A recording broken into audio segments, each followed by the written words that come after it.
egusu a ekoso. Yes, Olympic Games no egusu a ekoso na 21st July and a games no shall say rema but the opening ceremony no etumi etodwa Naomi Osaka ofri Japan a tennis star only di na nyama hodo ema aye opening ceremony no fe e Tokyo no na enya sem ketwa kra na nyina ho nkoma no ye de ebeba ne ahwe games ahodo a wo honom ene ochina na ya boso de ama na meka Olympic Games ho asem num say ne Ghana yanso yemrantie ne mabawa kwakopie me wase kwakosi akan na boxers no eno mu gina kono na enya easy cry ya de ho nkoma do na beba ma yebedi Olympic Games no enso ho enkomo na yikopie ma transfers ne gusu akoso enu awia on Robert Mensah Sports Part 2 no mete ho ma wo hu say nei abrante ne din Jadon Sancho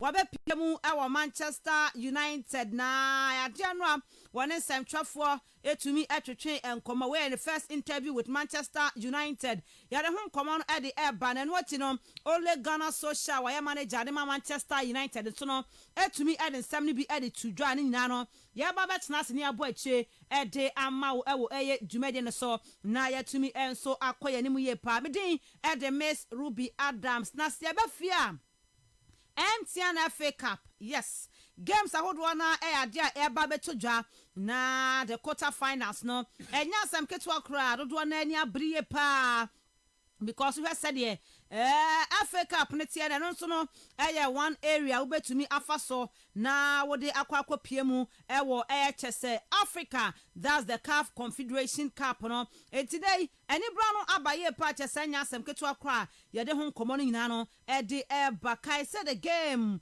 of the weekend no Heart of Folk ene Elmina Sharks ye de ho nkomo no dodo na no de ebeba de aba bedan ye na tiefo wo dwumadie so ene anope no hu niama ekoso enso wo MTN FA Cup ni mu na yetumi edi ho nkomo ye kranya no nko a kai se Mano Champions League no so no ade ehya wa Africa na Hazakes ladies ene omugina kono ebedi ho nkomo wo dwumadie so Samson at the Ghana Division 1 League with a game to go weekend ya bo games ni na me catch out said the game of the weekend no pay 42 when referee Daniel Lai na okwakwo jamfinfia hwe na game no etumi atodwa na ede ho nkomo no nyina no ede bepa ede aba besom yetiefo wo eye dwumadie so when other interesting news ni nyina efrifie na afen krofo man so ba no ye bebo atire ede ama kama wo eye dwumadie so medin ede Miss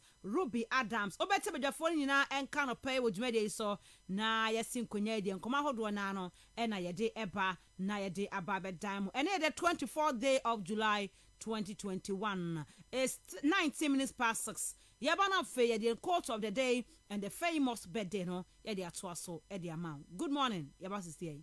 The real sports is here. Noyes caught in no man's land. It's Marty. Hustle affair. The sports king. The real sports is here. Noyes caught in no man's land. It's Marty. Hustle affair. The sports king. Battle formation. This is the finest. This is the best. King of sports. Hustle affair. Battle formation. This is the finest. This is the best. King of sports. Hustle affair. The real sports is here. Noyes caught in no man's land. It's Marty. Hustle affair. The sports king. Okay, I am quote of the day and the famous birthday no ede ebeba quickly but Kai says showing you live on Facebook. Live on Facebook Castle 90.3 FM KAST pa yeah Castle no Kennedy kind KASTLE KASTLE. Now the 90.3 FM they are to us on Facebook. Now what jebra ho no show no live ho. Oh no na like na wo share na fe onu anya bi ahwe na wo de comments ne so eba na ya kenkan e wudumedie so etumi e de ama kai sanya no nko a wo betumi wa dwentwa no so de aba wa dwentwa no so ye hwe ne ye pa ntino eno so betumi de aba e wo mra wo de fa 0244 743143 0244 743143 the message no efa ho so ba ye beje bre na kenkan nyina e wo dwumade so to me de ama mema FK kakwa ba na fe yen hye nkomo no ase. Good morning. Good morning. Bibia de dem. Yeah, fine. No, come. Weekend na na yestimu nti no. Ben there. Asemo. Well, send it no. That I Saturday and you were a long way to go. Of course. I would say the Remo na you I'm on for boy FA Cup. FA Cup games for her. Yes, Baba was not an some kind, no. I really don't know how bad it was, but I tried the visa for no letter, no ever can kind. Answer by say calf a day a year letter by say wow per se. Obo Africa no. I was saying and saying yeah license and same bintino. Untimi fa ho preoccupy nkonko bobi. So qualify cry was so follow near my community. Emma clubs ni be included Diana Stars Colocone house at the coye. Eco apply, but a buyer no na license. I think say call them my dear ma had to folk and a kotoko. Omo me and some kwan ma obi. It house is qualify by Champions League no. And no na Ora Wilson be can say like Confederation Cup no. Omo be hia obi a ne ho odene a obetuma ko Ghana na me no obi anso hwehwe. Na from the visa for you cry na ma omo kokra dia na omekwa akoye oti ase ntino o make search comment na but say omo common person omo beko ntino omo say omo wankasa ye cause omo na omo beko omo so omo beko na so omo beko nso as license na so omo wo bi but omo ni bi omo so omo anya bibia a che say ade no obetimi akoji bibisa ya F4 fa let be ambre omo entino F4 ni ndomo so obetimi aba bedu pepper so na wani domo so entino atron for the letter about on tebe kenkan na said it omo na me dia ma sporting club ebo the quarter finals no entino enye easy games entino ya bedi nkoma hodo na said it Olympic games na Ghana boxers mi emiensa ejina akono pint no boxing na was say ya shana ehun adwuma na bibia kama na of course so say boxing ade ya didi ho ache yie pa intino na say mu na enkoye football for ya nko mu de so mu ogu eni mu ase awie ti ne azamati mu ene ne team no ne yehwe so metimi akobo momoden and say the kan boxing for no so at least mu ntimi nwura mu ana Saku Samer ne yes na I say the last one the trem na nkuya mfama mo bobo ye tentem dodo na ma ye nim guasi this time around here omuntimi mbo mo mode na at least a medal bi omunje ba ko bi mra because boxing ade na Ghana ye GD wo pa na say football nkuye boxing so nkuye na say Ghana pa infa okay yam sure the be kwa see but in the court of the day ni I say hang out with champions. The conversations are different. Hang out with champions. Inti enwa enumre no upon aduma na o say o hang out no. I when na on hang out or a champion. So nipa na a champion you say the conversations are different. Inti na FKK. Hang out with champions because the conversations are different. Of course, I will be aware we need to do that height no. A coin of us who could do a home command obedina de bian so be catch or say you really need to maintain that top. So who could do on I say and yeah easy kakra but who maintain it to be the top no I difficult until uni or more edru honomo no di san command no omo enante no omo emuvia san command no kwa na obedi now when they no difficult class even during the day obenya we say 2 meal and I said 3 meals cry edina ono na ne kodi weekend di and yes asema ko de anyone hancho na de be kwa kwhye adwada na se so na momu ne obi a we champion obi a wo hu a lot of victories na a lot of success oni no emove na de ho bono a clearly bibia chere say bibia be kama e ma night week no so ube endi anase weekend ube endi ni ye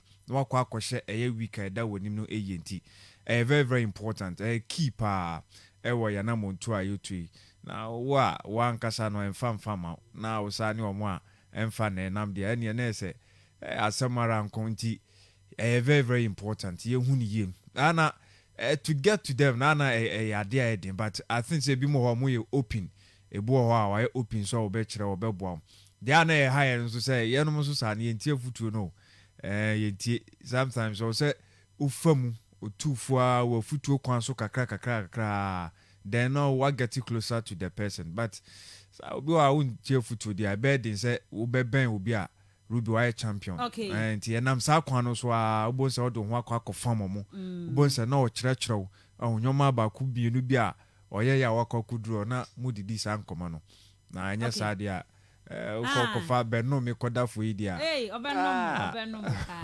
wakode baby kra okay etino eno sadia esibi etie na ene yede ho sem no ede eba etino asape pepe na etie etino hang out with air champions said be ya won so no over champion because even their conversations are different. Yes, indeed. I weigh the talk of a champion and kasa. It's but what I saw be hanging out with their champions. Yamfa famous birthday no. Yamfa entwa so na fe yentumi enkwa yanimu jumedie so na yamfa yamano nsema hodo no enso fantoa so. The real sports is here. Neuer's caught in no man's land. It's Marley. The sports king, the real sports is here. Neuer's caught in no man's land. It's Marley. The sports king. Okay, yamfa famous birthday no emra na ye said ye etibi efatie sene wudi obeda woni abrante an din ede Daniel De Rossi Daniel De Rossi and I want no edi eye obede or ye Italian nene wonya 38 years na or a former A player at the mass so many clubs and I say the big high just two teams ben or boy it's in would do better on na AD na the 10 year obobo at the Roma when a youth career anymore from 2000 to 2001 that season obodo ma womo and what you know be joining Roma senior team in 2001 oboya to 2019 when one club man and Kausanko retire ho na sensem bi ne niema binti the Rosie and retire ho obo 459 games and Edema Roma I was chef 43 goals as a defensive midfielder for Roma of Roma ekopiemu ewo Boca Juniors for just a season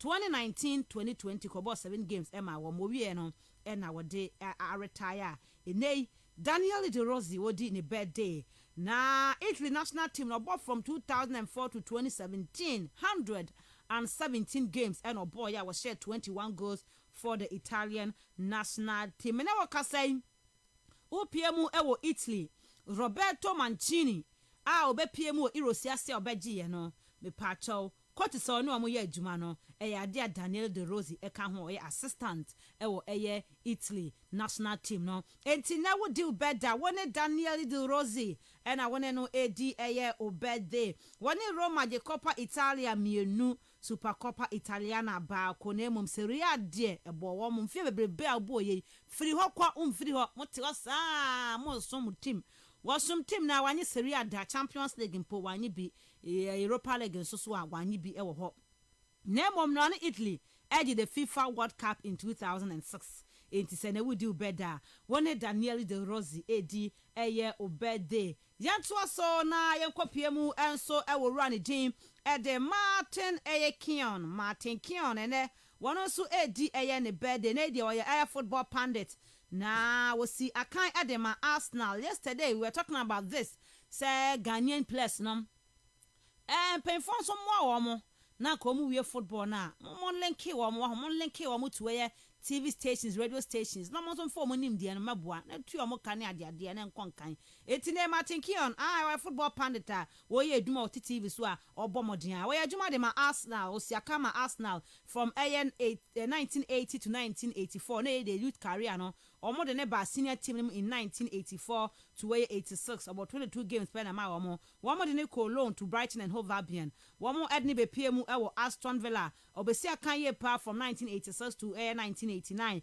o free Aston Villa ko PM Everton from 1989 to 1993 and our sign back to Arsenal in 1993 ebe boy year to 2004 Intine ade nei we Arsenal legend kese pa enya asem ketwa kra na we center back okọ Leicester in 204 to 205 season no and oba Reading ebesi akan edema wo modern career no eba ewie obo 43 games and edema England minor otumi ehye 2 goals ede ema wo mintine odu beda uno run din ede Martin Keown edi obede kama panya asem ketwa no ne Arsenal the Premier League no 3 times oh woman FKK woman NS squad omo ntumi bibi o ema Arsenal no yeah. 3 trophies Premier League titles then say why there pa That's all can say invincible squad no because said ya woka no that squad na no mugina mu winning games Lumbeck no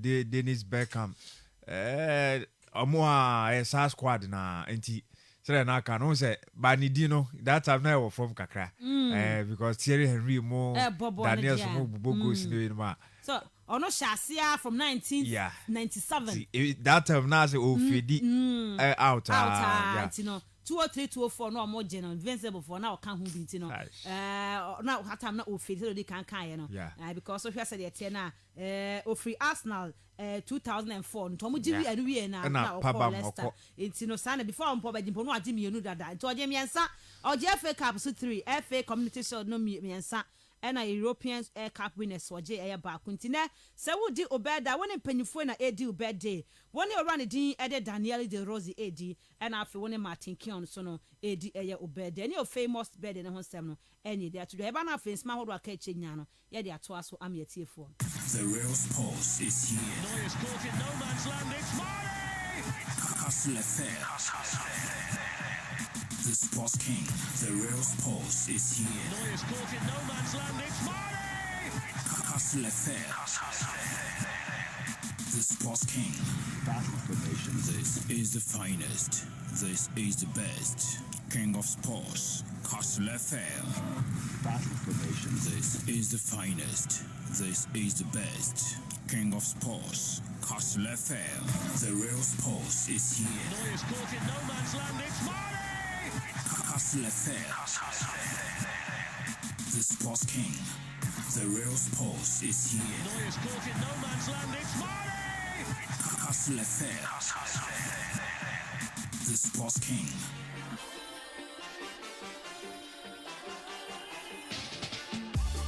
One life, live it up, 'cause we got one life. One life, live it up, 'cause we got one life. One life, live it up, 'cause you don't get it twice. One life, live it up, 'cause you don't get it twice. The real sports is here. Neuer's caught in no man's land. It's Mane. Hustle affair. The sports king. We got the power, make the nation correct. One life, live it up, 'cause you got one life. One life, live it up, 'cause you got one life. One life, live it up, 'cause you don't get it twice. One life, live it up, 'cause you don't get it twice. The real sports is here. Neuer's caught in no man's land. It's Mane. Hustle affair. The sports king. okay right yeah be call enim na afia den sama hodo no nyina no e de aba na ehwe said ye niam ACB tie Olympic Games no ashase but Zambia man no ba mema na ba kwa ba na good morning yeah Rubby morning Zambia man no je 10 no first game no 10-3 against Netherlands na any number just say against China na China they obetuma fight ya show Rubby ashabo no boy them in the first half na then Holland no dominates very well and then even in the second half getting to the latter part one or two what started to work grind the results in L1 so for me I think that Rubby a very very good result even the China for now even one first game also lose against Brazil by 6-0 3 goals to 0 Ebaka they are going to be a strong side than Zambia for Zambia against Holland Rubby Otumo pull up 3 goals against 10 so for me I think that most of the Zambia able to at least 1 year crowd being draw in that particular game Rubby okay right then today ebe kwa ma no nsem ni mu aba na afedi aka echenya no ye de ato aso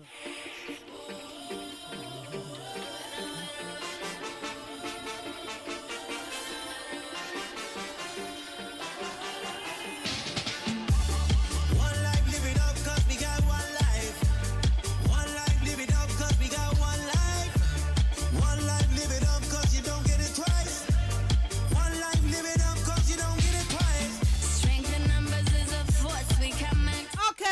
yɛnhyɛ asɛm fɛn for Olympic Games national for yɛmfa hɔ nsɛm no ɛmfa nto dwa ɛno akɔpie ma yɛde opening ceremony no etumi eto dwa ɛnya asɛm ketewa koraa na baba wɔ ne din ɛde Naomi Osaka wɔno ɛyɛ the tennis star no wɔno efiri ɛyɛ Japan ɔhwɛ die ne mu ɛma opening ceremony no etumi ɛkɔnka kyesɛ na ɛnya asɛm ketewa koraa ɛwɔ ɛyɛ Japan abɔnten so ano a wohwɛ the opening ceremony na nneɛma nyina ɛgye dɛm a ɛkyɛ sɛ ne Japan foɔ wɔn ayɛ ready sɛ ade a wɔn ebe hosti ɛyɛ this ɛyɛ seasons Olympics no na nneɛma kɔnkan ɛwɔ hɔ no mɛno ahwɛ opening ceremony na nneɛma nyinaa etumi etuto todwa kama mede ɛho nsɛm no ɛnso ɛde ɛba dendenden ɛwɔ ɛyɛ dwumadie ne so na ma yɛmfa no afei yɛnkɔpie mu ɛnso ɛwɔ ɛyɛ nsɛm foforɔ mu na yɛmfa ɛnto dwa still ɛwɔ Olympic Games na ase deɛ nei wokɔkɔpie ma games no ɛyɛ ade a ɛtoa so na ɛwɔ ɛyɛ soccer no ɛma no afɛm ne games ɛba so ɛbɔ 7:30 no pɛyɛ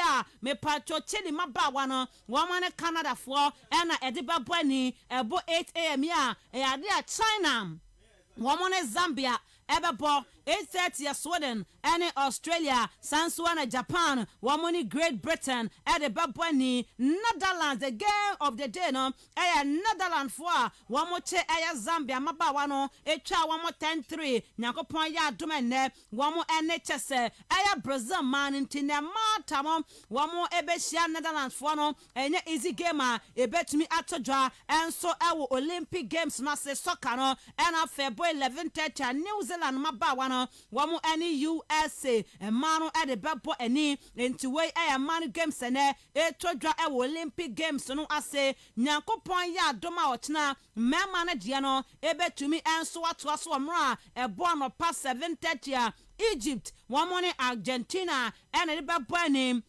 kaisa Egypt for bomberden Emma omu first game no womu etumi enso draw with Spain womu so emrantin ntinyame admochna eyade Egypt and Argentina for at the babani France ebeshia South Africa ochna 8 a.m. no ebetumi enso atodwa mepacho New Zealand womu ne Honduras nyame admochna so no ebetodwa mepacho Brazil any Cote d'Ivoire mobile point yachna Richarlison mo wamu ebe face frankase mo ewo hono manya sem ketu across na 8:30 and a game no ebe tumi enso atodwa mede hon sem ne bi ede eba ewo dwumadi no so me patch Australia France no wamu ebet na no na fe wamu ene Spain ede apo eni kai Spain wamu so first game no nyama nkwankan wɔn tena fie anaasɛ wɔn nso etumi bɔ draw with ɛyɛ Cote d'Ivoire ntɔkyena wɔn ne Australia game no ɛwɔ sɛ wɔn tumi wini na nneɛma kɔnkan ɛde ɛma wɔn ba mene kasa deɛ wopie ma Barca aberanteɛ Oscar Mingueza ɛna afei Real Madrid aberanteɛ Dani Ceballos wɔn yɛ out a game no wɔn etumi mo bie ne Dani Ceballos 9 no ɛtumi ɛyɛ ade ahono yɛ pɛnti no ɔtena game no wɔn etumi enyam nsi aka ne bi ɛmfa ɛma ɔman ɛyɛ Spain a mede wɔn nsɛm no edi tudwa me patch na 11 a.m. no Japan host no womo ne Mexico edi babwani Romania ebesha Korea Republic na fe Saudi Arabia otna 11:30 no womo ne Germany edi abo eni nti where soccer no mema na fem no otna games a etodwa ne ho nsem no na me de abam Idea still our Olympic Games national mama fan to just say nay games ni bi idea shasie e bin so atoasie pa any activities for the day ni me patro boxing ebe todwane handball baso table tennis enso todwa sanso na taekwondo eno so ebe tumi atodwa enro ada tennis no etumi shasie long tennis no eno so ebe tumi atoaso me patro volleyball ena fe weightlifting ni na ne etumi etodwa ewo Olympic Games na sino asenso pa enso atumi dia mame ewo eye dwumadi ne suntino we eye kopie ma Tokyo Olympics hu ensem no na me bi eba ewo eye dwumadi so yemfo na afen kopie mu ewo eye ensem foforo mo na ne etie nie me patolio na mese wonim se nei wo kokopie me wa Argentina no kobo moden ama omoji Copa America no ade owo holidays a wonya emma ne Messi ne modern ma wa bɔ no yɛ ade kwankan yɛ pa na akɔkɔ ne ɛyɛ ade a sɛde ne holidays no ɛkɔ no ɛnyɛ easy kra Messi eguswa ejina ni ye pa chese ohwe se de tie na wone ne wife no na afa ni ma no wom eguswa jubilate chese enya asem ketwa kra na ene Messi ne yire no ohwe se de tie a niam nyina edida din a chese nei mo na beach ahodo chese wom chele ni ade ntino Antonella Eurocuzo wone Messi ne glass FKK kaya se wodi ani bi ana wodi anu ntise ya ho dia he na se me die dia she Messi no oh dia me dia se me dia na ni kukura we na say you die ni bia ho die me ade nchen It's in our Facebook at Castle 90.3 FM. Messi still on holiday, sir. Watch Chile Power Kuswa Airport Homoden. So bet to me and Swanyan energy back. Na Yakopon Aya Duma. What to me a Babbage Nemu. Now I see a Kandiama Bassa Fuenti Bassa Fuenia Bra. One monsono Eguswa Edia Gro. Aya preseason. Messi our holiday, sir. Bibia Kwankai at the Emano. Nanyelo ne Messi Kwa Ukoko Pieme. Chelsea Branton Diade George. One so akwa kopie ma hono ma chese ono so holidays no niama akwa nkan ye pa edema Georginio enya asem ketwa kra one so holidays no ade akwa nkan edema no chese after say ono so bo modern ede chese o ma Italy ekwaji Eurosuwie no one so atumi akwa kopie ma enya Georginio so holidays no enya Brazil potem ho bebone na mono ma one so Chile penti no sabe pepe na chenkofo egusua ewo holidays a wo mo ehwe ho se kwambias no ebra hodo ama bre ede mo clubs na fe national teams no omo bekoso apa hoden no ede abenti Georginio so kopie ma ne holidays no egusua ekwankan ye pene mede ho stem no ebi ade tudwa ewo dwumade ne so etumi ede ama yetiefo na yekopie mu asem foforo mu wo kopie mu ewo Paris Saint-Germain de tienie orane din enso ede eye Mauricio Pochettino the contract with PSG no watumi enso extend a enema nyina ekwankan ede ma no na enei ogusua etnesia aya adwuma no ede ama PSG until 2023 entuko kopie me ne orane din enso ade Mauricio Pochettino ne modern money ade ekwankan ye pa last season e wo msa wokwa no wankwankwan kwanya ade but amanfo gi de sem wantumi anyi air league no bade kwan bia so no obetumi enso akwa na watumi ahwe ama fin ade apia for league no wo mo ensa etumi akantine wo kokopie ma run din enso de Mauricio Pochettino ne contract no empenfo enso etumi ahwe a extend ade ama na wakoso a witness eye adwuma no ede ama eye PSG until eye 2023 eno ene ensma wodo a etumi atodwe nei medebi ede ama yetiefo ewo eye dwumade ne so na mom no court ne tena until 2023 no mamemfa atodwa say ne Kylian Mbappe return report Mensah kan say Kylian Mbappe ka che ni coach no say papa me no enya ade a metumi akoso atena aya adwuma ni biem o me no mentumi nya biem me pesa me kɔ entino se mosoma me nkɔ de anya me contract no ade ebewu na chesenei nyame aduma na sama no matumi akɔ free enti we ankoma hodo a reporter Mensah kan no ene se Kylian Mbappe return woni ne coach na tumi ade aka che no se some o man turn de ne contract no kai se aka aya 12 months pe ebe wie ya on extend obekɔ free a PSG fo omunya one person po emfa emfimum enti we ankoma wodo a Kylian Mbappe so no woni ne coach na tumi akɔ DNA mede ho nsɛm no ebi ade tudwa ade ama yetiefo ewo dwumade ne so yenkɔ PM wo Chelsea na Erling Brown Haaland akoda no sise no still na Chelsea fo ani abre pan report Mensah kan say Chelsea fo ani abre hɔ anim say nei wo betumi akɔ na the new bid omode kɔ for Erling Haaland no 130 million pounds 130 million pounds and this guy Chelsea for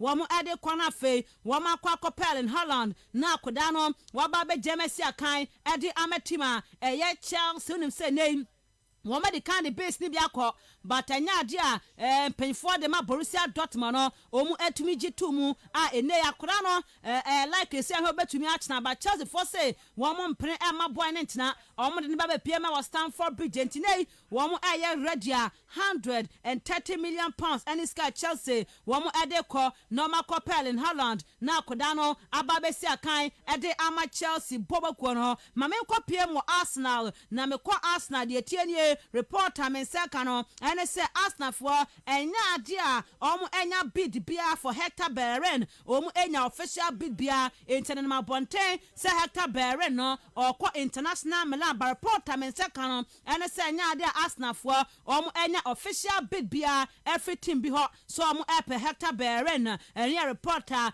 etumi enso atodwa me pa chano e ka de cho se Paul Pogba obetima ko PSG but reporter I ban say na PSG for womunya emfa official bid bia menti man for expect say within by next week there PSG for no omu betimi enso the former approach bia ba for Paul Pogba entimi no ka say the PSG for omunya emfa bid bia fa my for Paul Pogba man for chance bia by next week no na ometumi official bid bia ba for Paul Pogba no reporter etumi atodwa na kopiemu awo abranch ni din Manuel Locatelli wonim say Arsenal for peboy yi okopie mu irosi ase na enyo mo kwa na opa mo yube fon so pe no na eno okopie ma 20 bi na tese obi akwa akotwete se juvefo wo mani abrie papelo Locatelli like say akoda no obekọ Juventus no me pa to Locatelli akwa like sa twet no eni kofosi ansha na Locatelli wa dog Arsenal for kra na akwa sign e de ama Juve because Juve for Twitter ba bonten say akoda no pese okọ Juve no wakwa like sa tweet ntini asha na do no ankoya mfama the Gunners na akoye e de ama Juventus no reporter ababe cancer me bi e de ema yetiefo na FKK obabo me kakra bi na fei Jadon Sancho Sancho enenen Wafi Dortmund na wakwa piemu awo team no enso Manchester United na FKK Sancho akasa kakram na Sancho what is not to dwababa no so but Borussia Dortmund panyifo no wamo ade nsema hodo ade atodwa nei wamo ade bi akwade ama Sancho na utie mpanyifo a omo ewo Borussia Dortmund a omo nsema hodo a omo ekanie run din enso ade hese Michel Zorc and afei run din ade Hans Joachim Waske wamo ade nsema hodo na ade aba ade afa Sancho ho na nsema hodo omo ekanie or say it was Jadis Express desire to return to his home country the FKK bakono no it was Sancho's express the desire to return to his home country na say ono ano ya dia ofri ni mo e ka kire mpanifo say ene opeso come back to England say ono free by no see kan de Man City ansa na copy mo Dortmund you see na ni ji so be come back no akusia kan his behavior was absolutely flawless at all times na say wan shedan yi suban boni bia ndi ankyere san last season an ye nintinanka ono osori a unko training osori anya say coach kase boro ni fan no ni number nkum oso wa nkyere sa suban ni okay na wey sama Hans Joachim Waske we see we dem Dortmund dia tudwa na also see I would therefore like to thank him on behalf of everyone at Dortmund. That's why Penyina odi Dortmund ni mu de original players no playing body technical body na mu na omo da brand na se we suban power there di. Sporting director Michael Zorc DNA was in his 4 years with us. Jadon has developed greatly. Na say fie 9 a free city ekoye Borussia Dortmund no. Ojiri sa branch na ya dia wanyini e wo no football waboni mu wanyini wo mu pa. Okay, towards the end of last season in particular. Na say wo hwa season a e ya under review amanfo chirechire mu agusu chirechire mu no. Ojiri sa branch na ya dia na ne modern no wosuru ye pa. He contributed to the team's success with important goals and assists. Yes, goals ahodo mo share ne enei obi nso make assist no ni nyina branch na boy na no kra nyina di ho adanse. We would like to thank him for his commitment and wish him the best for his future career. career. So no so o koso ano adanase. Said the boss kan no so di bi to so say nei baby akwakodu no kono mu ye den na emomo mu ogidie. FKK. Say betimi ayi ya. Kono mu ye den o dem kan ni. FKK.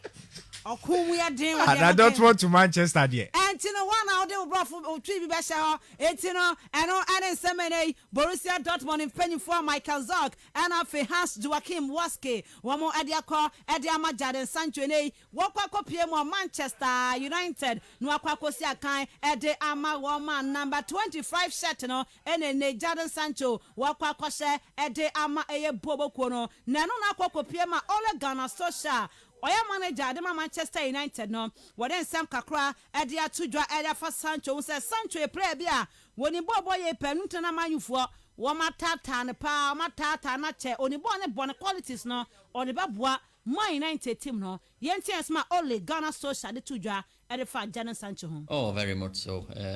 Such a talented boy, and of course as it's been known all over the world, that we've followed Jadon for a long time. He's a player that we've targeted. We think his qualities will fit right in here at Man United. I think he's such a creative, positive winger or a forward player. He can play wide. He can nip into the pockets. He excites the fans. He takes people on 1-against-1. He creates chances. He works hard. He football. And there's some untapped talent there, I'm sure, because coming into this environment will help him improve as well. Voya Sama Ole, what it to Jadon Sancho, Kaisa High Castle 90.3 FM.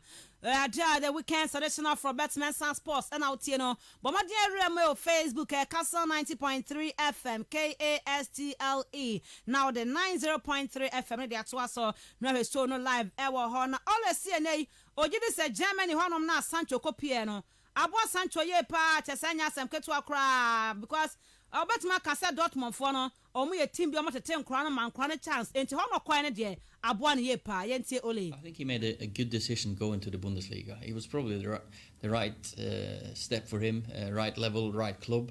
I think Dortmund, they've shown so many times that what they can do for young talent, and the Bundesliga what that can do. Premier League is a different animal, though. I don't want to sound disrespectful to the Bundesliga, but I think the Premier League is a step up.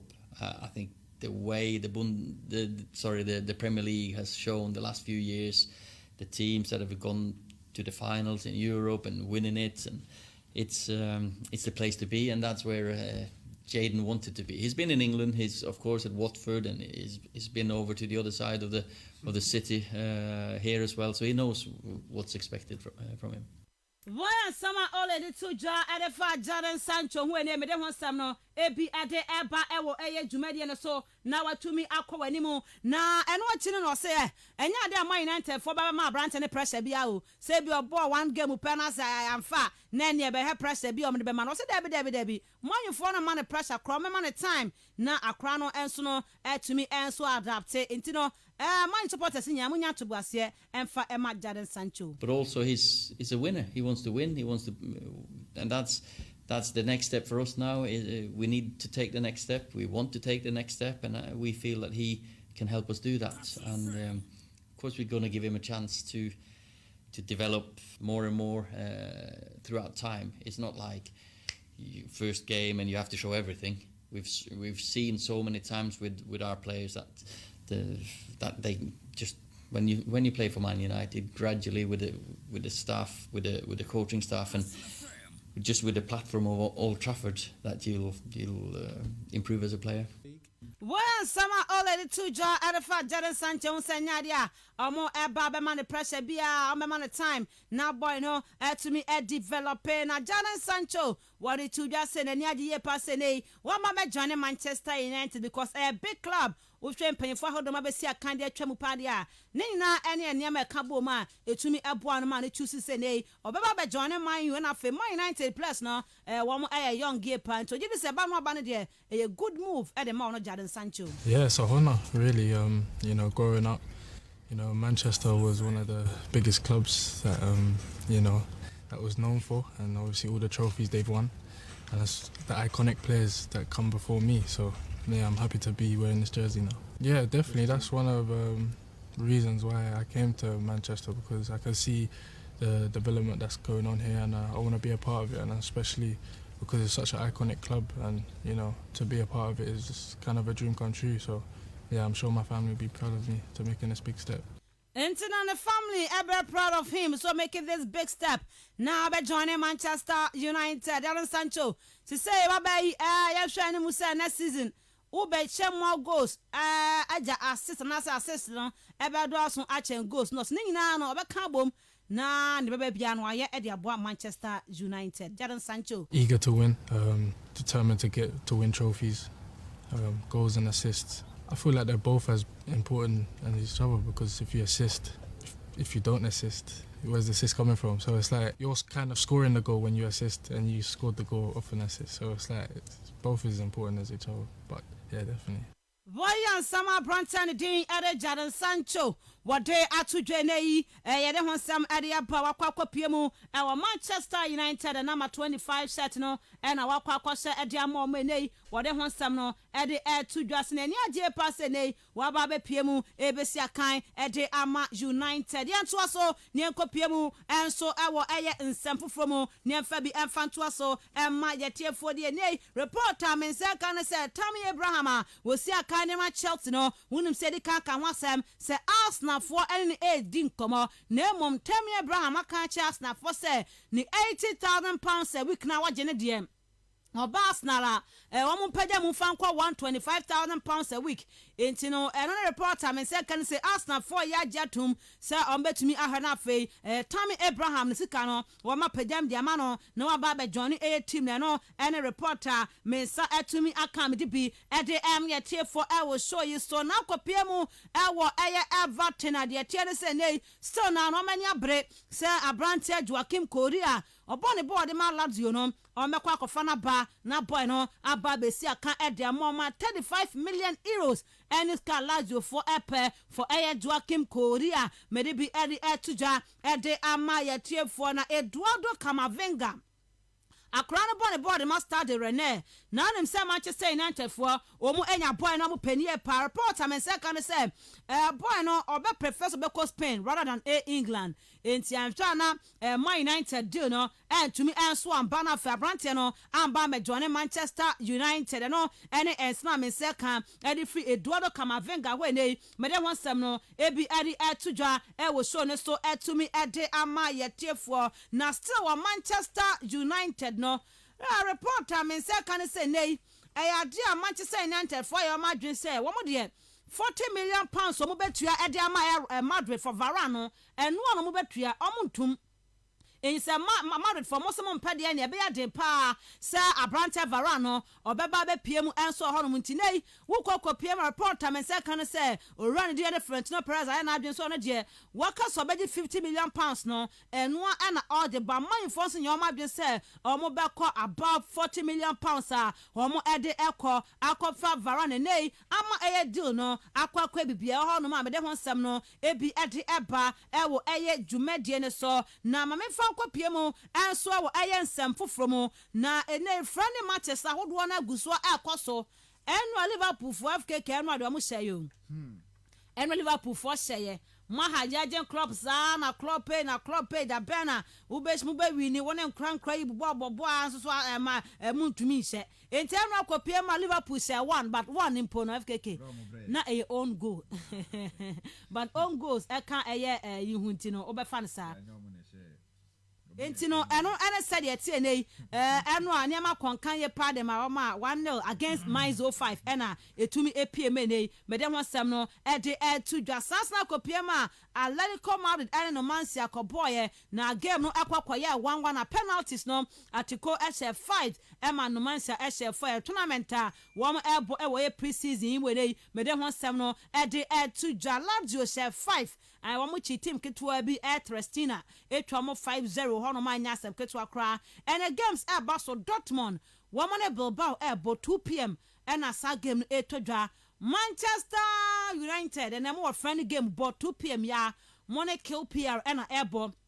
Nti Man United for friendly game no omo align bi up and QPR game no etojwa West Ham and Celtic ebe boss Arsenal ko PM Bayern Munich womo any AS ebo 2:30 AC Milan and Modena bebo Napoli 3:30 omo no eye pro Vescelli ebe Juventus 4 p.m. womo so ehwenim say nei womo any team e Chesena ede ebe Barcelona ebo 5 p.m. womo no Girona ena edeba boy nti Barca fo ani abre preseason no orandi ade Ronald Koeman ani abra still na no omu eguso to nema se kwan bia so no beboa na afi Barca fo next season de nema bia kwankan ede ama wo mu nti nei ebo 5 pm wo ni Girona wo mu game no ebetumi anto dwa PSG fo so no mo game bo ebo 5 pm PSG wo mu enso any Orleans team no ede ebebo na afi Rubby wo mu any Wolves enso abo friendly game ene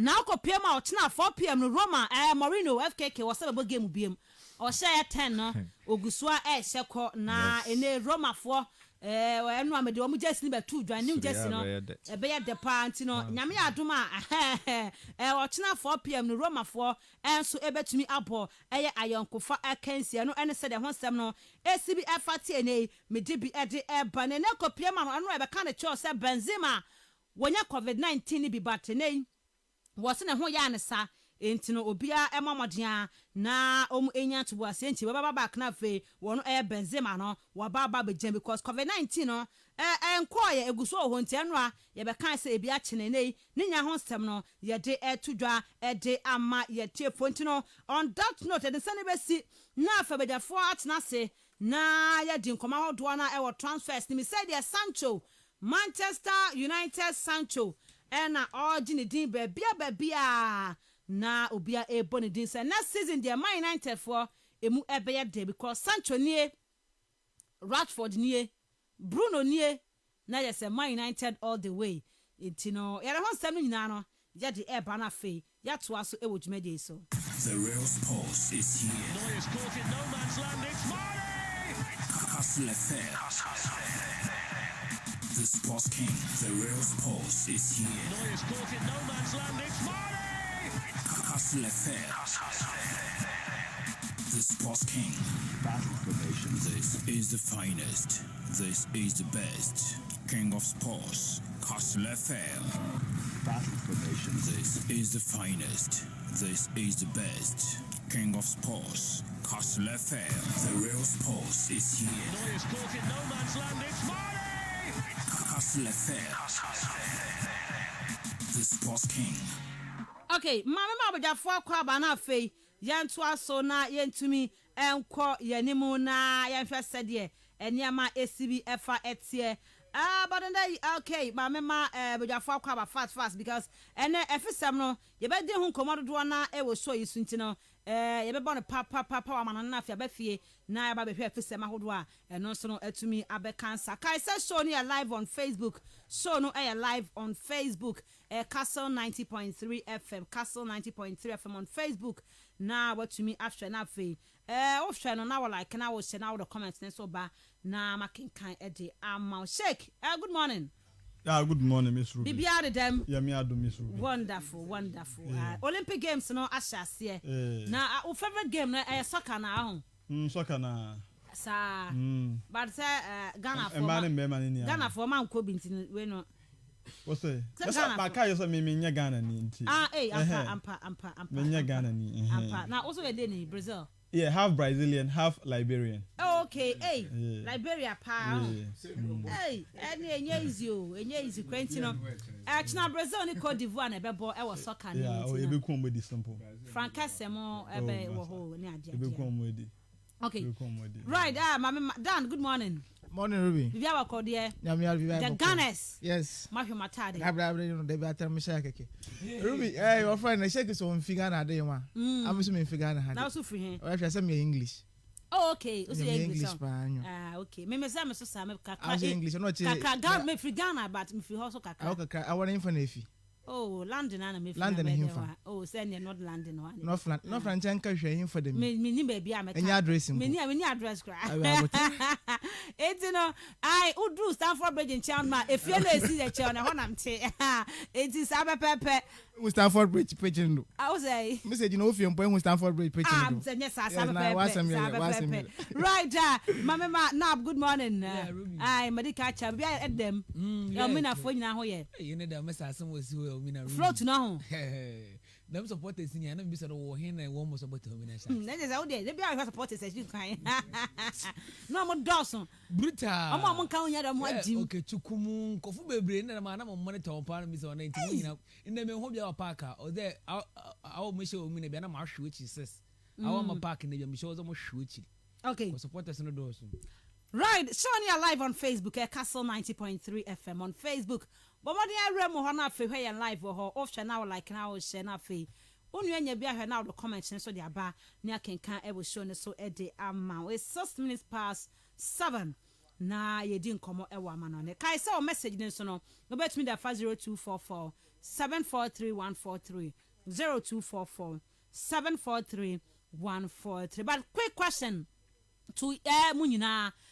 Do you think, sir? Okay, Jadon Sancho. Jadon Sancho, he moved to Manchester United. No, me name. How do you say it? A good deal for United, and Onyamo idea, but Oma Penache finally Omenyan, and yet Pama Penache into Omodanaba, and you think, sir, Sancho deal no, very good. FKK Sancho. Yeah, Rubby. For me, I think say good. If Dortmund, call. Manchester United. For Man for the boy in for Man United team Nankasano. Do they need Sancho in the team? Of course, I will be here too, no. Okay. The person have boy in the side. No, but say Man U team no. Mako top boy and so me warm. Is Sancho at the moment? Is see the player Man United need? Who say United more per winger chepao? Okay. More per winger chepa and for me. Where the mean semi so as a papa say apart from the likes of my brand here this Ecuadorian and no wha I'm more revert man ko boy chiri Valencia Antonio Valencia and a brand here your friend Ashley Young okay or no so by United obabe ball wing no ebony ye pa but as o move free mo ekwa no United then share da menka so munya winger papa bia said your mobile no said the city no most times some person more dominate through those ranks no na omunyo bi obetimi aye ne sa aye ne ye dia mamu so I feel said the Sancho aye with Borussia Dortmund no for me why establishing who ye pa no hwe ba bia o free a oni na mu a wa ba be do this stage na when ya wakonya the exposure no when ya the experience okay what the beba like so, we said no Dortmund ebi asenka o ka pressure wo ni United pressure na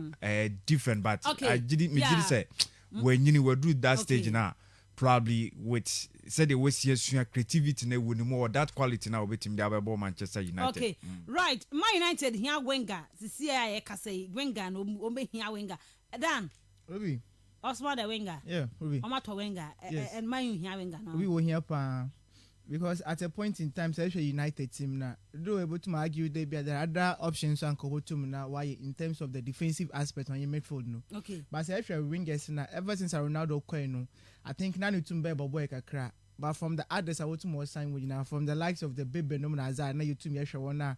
Now can we expect on go to more you man Ruby when you now will disappoint. Just last 2 seasons, can you Daniel James say you more to more or started very good.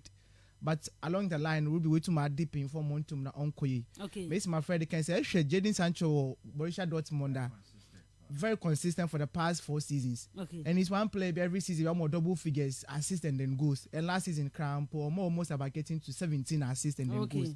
But Naka's on his feet, he's very good. Okay. But United sometimes maybe some question me that was signing players and that's what banana formation or Bobono. But Uncle a good sign for United. He's a very good player, very good sign. Sancho. Yeah. And now prepare as a man for boy England in no more penalty. Man you need Sancho says we team no. Oh Rubby. Ruby said Sancho in numbers now. Maybe in the last 4 years, number than Kana. Moshe from 2019, 2020, 2020, 2021 season. 2019, 2021 season Ruby chance to watch 18 goals almost 16 assists and fact no do to Mizakushi just end the season or share 11 goals and also or share 8 goals rather normal 11 assists to Erisha the numbers now Ruby says goals in the crowd to China say a penny assist situation. I think that or a better and or ahead of their Manchester United one wingers now but Ruby Temana FK Kelekan or a different league altogether. Yeah, yes. At the moment they are good. Send it. And I tell you quite fat team of Van Aban and that's not even Bobo. But Oba went to me and Bob. Harvest Oba no part of the season. Ruby. Timavana was Leipzig, very good player. Yeah. Sure goes. But they remember Sancho so no England. England, okay. And no shots. Shake. Yeah. Koanim our man is my most man of Ben Kono Kodusu. Okay, Miss Ruby, me that's it. Miss Ruby, me that's it. Mama share the echo. Amanonism. I say, I'm on for cake can ya the other. Yeah, but what share Mammy share first of all, me share Ryan Bertrand. I think say about saying within the week in the moon and ever saying I will feel Southampton, I will go pim Leicester City. Eti Oshe the I will go pim home. I think say we bought him for the past 7 years at the Ama Southampton home and or person try say or the reunited with Brandon Rogers Leicester City. And Osha the ranks are Branton and film home. I think say with the experience 31 years with the experience who football mono a bit me up Leicester and move me that in depth now on bit me a pushing for a leg up and I say a title be on person more on compete this season particularly going into the Europa League and I say Europa League because last season we all know what Leicester did almost try almost possible best and commit me a room Champions League but Ninianum still Europe and I think say omunyenya experience players no and no betumi aboamu e mo betumi pushi e dia komunim e home ma me hwe me ko pie me wo Everton na me hwe one signing so and so bebe sen ekoye I think say the last 3 days Abranti and the Di Maria Gray ono nso bebe ofi e wo the Bayern of Leverkusen e be mu e wo Everton I think say and also no this is the third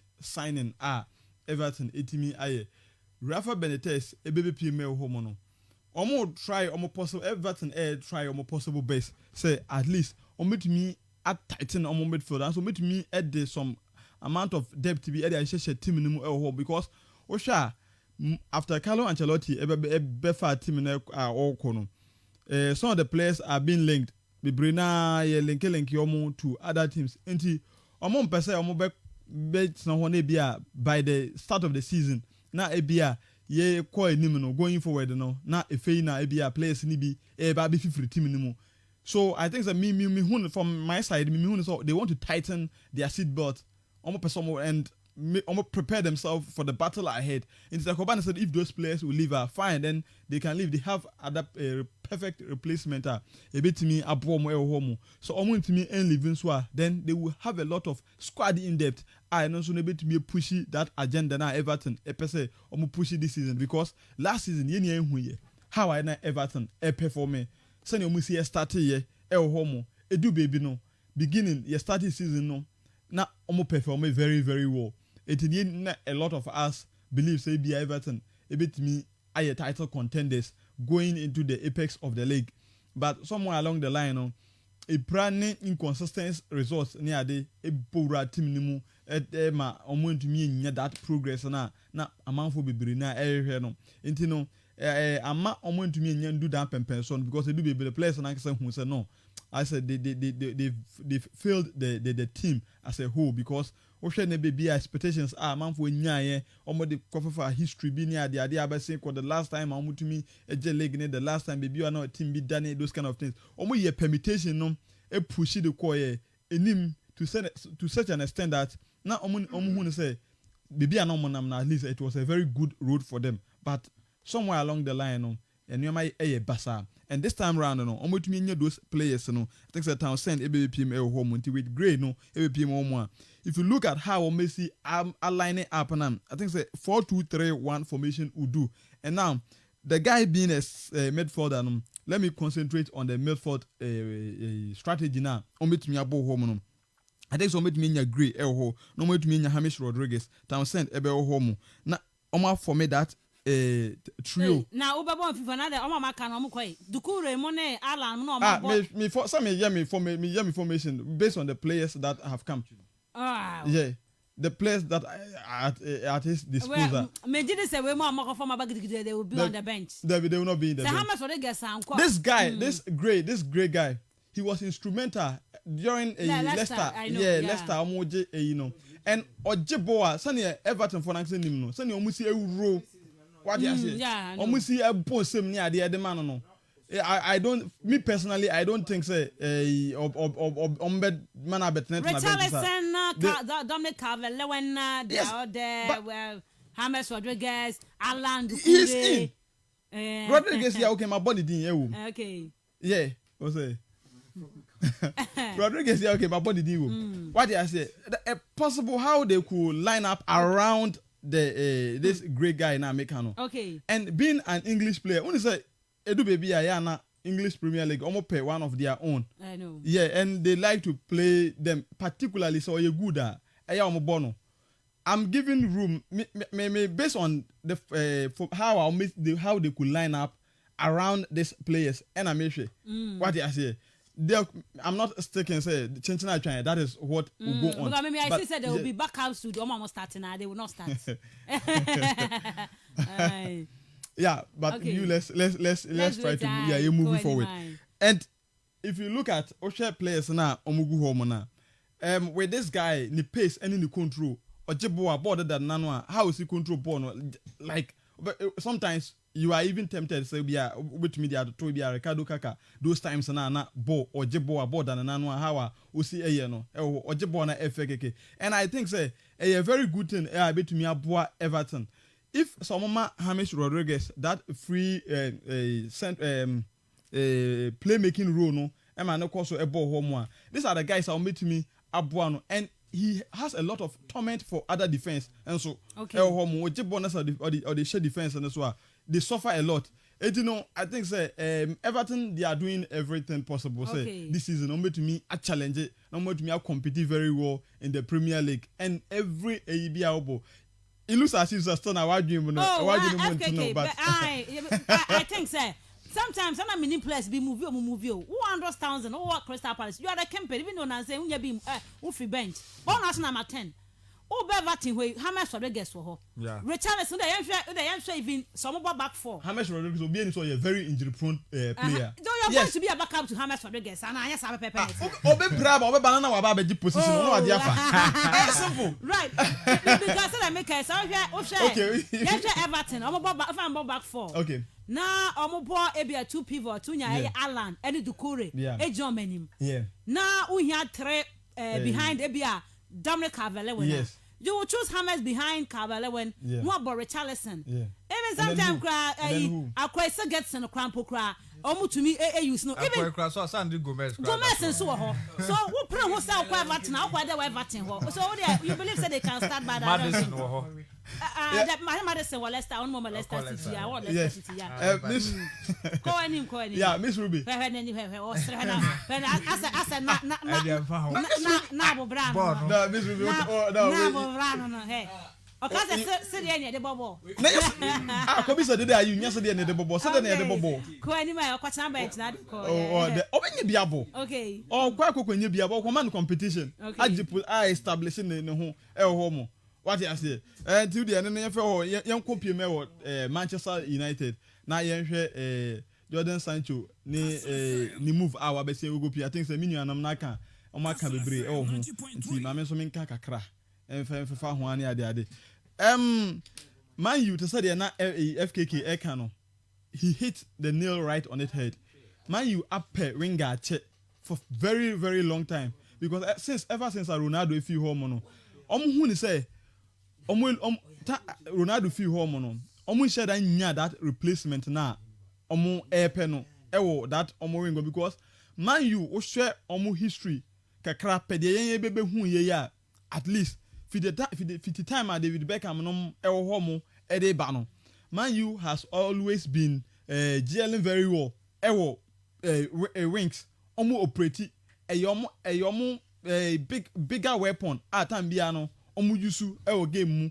Tambiano omo wingers no. And omo judgment niya. Etumi push ball forward. Sometimes almost go ne do to the be a normal pass e the amount attackers almost strikers and more finish the game no. And the man you ehun say time bia no. Omo edwuma no e ade agina ringer so. And the time bia no believe say almost success no and I say omo the omo try very well. Omo hia a very potent winger. E man etumi aba be gina ho mo aye edwuma na the amount. And no wonder say no more prayer and before a brand here Coco PM Borussia Dortmund no. Na ya ade na omo pe no. No mo need the chi na nko omo pe. But only say as at that time, you know, they say if you look at Osha United team now what the two now I say na attractive enough and farmer boy, you know, because now Osha baby na United Kwana. Okay. Kasa ni entrach and our man that advice and he said from Manchester City. Who's a no youth academy player. Yes. And then that the senior team no kwa no nye bi me bo. They felt say from a to United there. And yeah, they are very bored no because said no cannot pressure so. It's why our man no echo Borussia Dortmund. Okay, say also can say na enya attractive. Man then after that time about 4 seasons ago. They say attractive. Oh so you say there last season no much miss. Obi am to be serve the ara kra anye cap no. Say omo be there omo prayer be this. Chelsea is not attractive. Chelsea Hey, train. Team akwa Champions League team odi second no. On the fact at hand. Magic Champions League. What you say? League. By the virtue of Obi name miscalculation. Enyo Obi I say Kasma okay. You the fourth. That's more kind there shake. Train. Ko anim. You honey free on akọ. You are honey ko anim. Kasma ba bekan. Team Magic Champions League. Any team also the second wa league mu. Europa the crowd very as I say we attractive. Oh, and can hope you necessary evil. Mamenka. This is the FKK kind no Liverpool. Go no me say no. Enyo mo go. Say. You have a train. Shake. Only from amo. Only from Kenya Kagunchen. Jai. Kwa Sancho ho kwa. Trust was Sancho.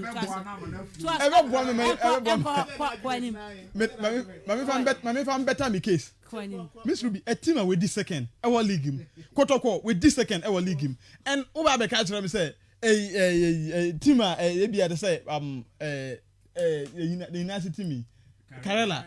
Over say be a Karela, a nicer team. Na Karela say, there's more candy near you. Kotoko this second has the first. Nasa has a quarter Champions League gaba. What's in the panel? Obi Champions League now. What's that? No. Winning at a whole Champions League. Train. How are they? Yeah, attractiveness of the league, of the club in the league, in the Premier League, and compared to the last 4 years. Obi kwa team be because of Champions League obeso kokwa. Jina ina ya competition na wo bonti. Za ode league. Now one year leg now the second no yaka clubs no yaka club be attractive not just say in the league no or default the team everything they might be attractive so just being the second the second now by Mombo say shake up on narrow arguments into the league in the last 9 years Manchester United won the league upon all the fairness in the last 9 years just had a Premiership 9 and one attractive than Chelsea attractive than ya no me pass e be kan train I'm running to no mama yanka I'm running to yanka train 90.3 The real sports is here. Neuer's caught in no man's land. It's Mane! Castle FM. The sports king, the real sports is here. Neuer's caught in no man's land. It's Mane! Castle FM. The sports king. Battle formation. This is the finest. This is the best. King of sports. Castle FM. Say, you kwanim. Mama no kwanim now. Mama will be interfere. Kwanim. Okay. No worry. Yeah. Well, we move. Kwanim. But Miss Rubby, so if you look at how I see a movie at the bar, United are. Thanks to United, try everything possible so make me and make good use of the guy. Okay. At least wings for money to me a bomb no team no move where they are him. And one of the possible formations are I think it's only a bit me use 4-2-3-1 no. That was the formation last season. Not Everton, Dortmund use and Ebuama Sancho try very very well. At least if you read who share the course of home, that's what they do one. You can only infer say about me Abua I'm a transition into back to the Premier League. No, it me I a very formation now about Dortmund. Yes, 4-2-3-1. Now and that is what the formation are. Only a use here. About 86%. Okay, last season. What you use here? What you say? Okay. And if you look at it, what show the total one? Wait me and say no because the so much change information into them. A bit me a boy guy no. I'm not continue with you. Also, who the formation now is in the personnel. I don't know more personnel. No United. It doesn't matter. It takes only one player, and it manage me a cause a lot of changes every team. Okay. A bit me take one player. I'm a team no so it me a flop it. Cry because nanya team at one point in time they perform to this level. Okay. It is sometimes you need only one balance. You need only one player. I mean it me a cause a lot of changes. I'm our team no to me jina and I say be project be a we be no it me jina. And you be the qualities any the war. And if you look at guy qualities are a crown or what at his disposal now. No doubt say with me boy I'm a team now home because they said they're not here canon. Time we are getting double figures. Last season I think 16 goals and then 20 assists Bundesliga in all competition Germany home. It wasn't a bad statistics for such a guy. And coming into the Premier League Onwangasawa Bobby at the youth time Bobby home and this time round all Buffy now Obenya a lot of support because if we are saying so Obenya supporter, he will have the likes of Rashford, Bruno Fernandes, around him, and Popoba and McTominay mo and a bit genetici. Into McTominay and Popoba no age genetici. One after the other. Yes. Also, one a bit. McTominay. The likely formation are pay you bit me abo. Obet me nya McTominay. Okay. Meka enim ho no na wo kan. Enim ho mo no. Likely say bia obenya Rashford ho and I say Martial and I say bia Greenwood that side. Then obet me nya Bruno Fernandes. Ho mo no be gina the right because na most of the time you hu say otumi try be pa. Enti yehwe bibio. O share players na mo bo around Sancho. Yeah. Borussia Dortmund, the likes of Erling Haaland, Marco Reus, and to the Biasa, friends, Jesus, Reina. Osha sa 4 players where na Marco Reus ne bo behind the Erling Haaland, then Sancho, Jesus, Reina, who side players way. Now can't Rashford, now Saka Hambim, Bruno, now can't Hambim. Na meka Poba. I'm not more anymore. And I can no anymore so about if so about 4-2-3-1. That 3 no. Omo met me abo that final 3 no. I supported the striker either say bia Greenwood and I say bia Cavani ewe nim home na. Then you be nya Rashford. Any Fernandes. Any on one kasa Sancho no e home. Okay. Safo no kama pounds. Rashford more any Bruno supporting I don't know. Oh yes, that is how a lot of us we see. Okay. What you say? Okay. And what did it because Bruno or a workaholic. Obetumi aye adwuma ni amom and he's not that kind of player or selfish say be only passes FM obey adwuma no en ball no be e dey amount home sometimes to some extent and obetumi I say be Rashford would like to go solo and I say be Bibisa but looking at where Rashford now say if Sancho cutting into to the other side now I think that the supplies are going to go and United, I'm telling you, sir, this is a well-timed plan. United for at 2 Moboas, as you say, they know what they are doing. This season, watch out for United. Is it? No, it is only. I'm coming. It is. Yeah, sometimes we try to fish out and then look. Because maybe as a Barca player, but I'm a Madrid fan. I try to look out for the weaknesses. I bet me Barca. I will not figure out the strength. Basa fuenya that player no munya no how we be me bit me aye den abo Basa team no as a whole you fit you be any only the weakness aspect how any man the enquiry and okay, but so we don't have baby. Yes, but if you put this and if say United they decide they says ebi on beko 4-3-3 formation last season it me a boy ma City it me a J league na I think say and also it means ombe movie Bruno Fernandes na be join it Popoba ne Tommy ni mu home and then they will have Sancho and Rashford enim home.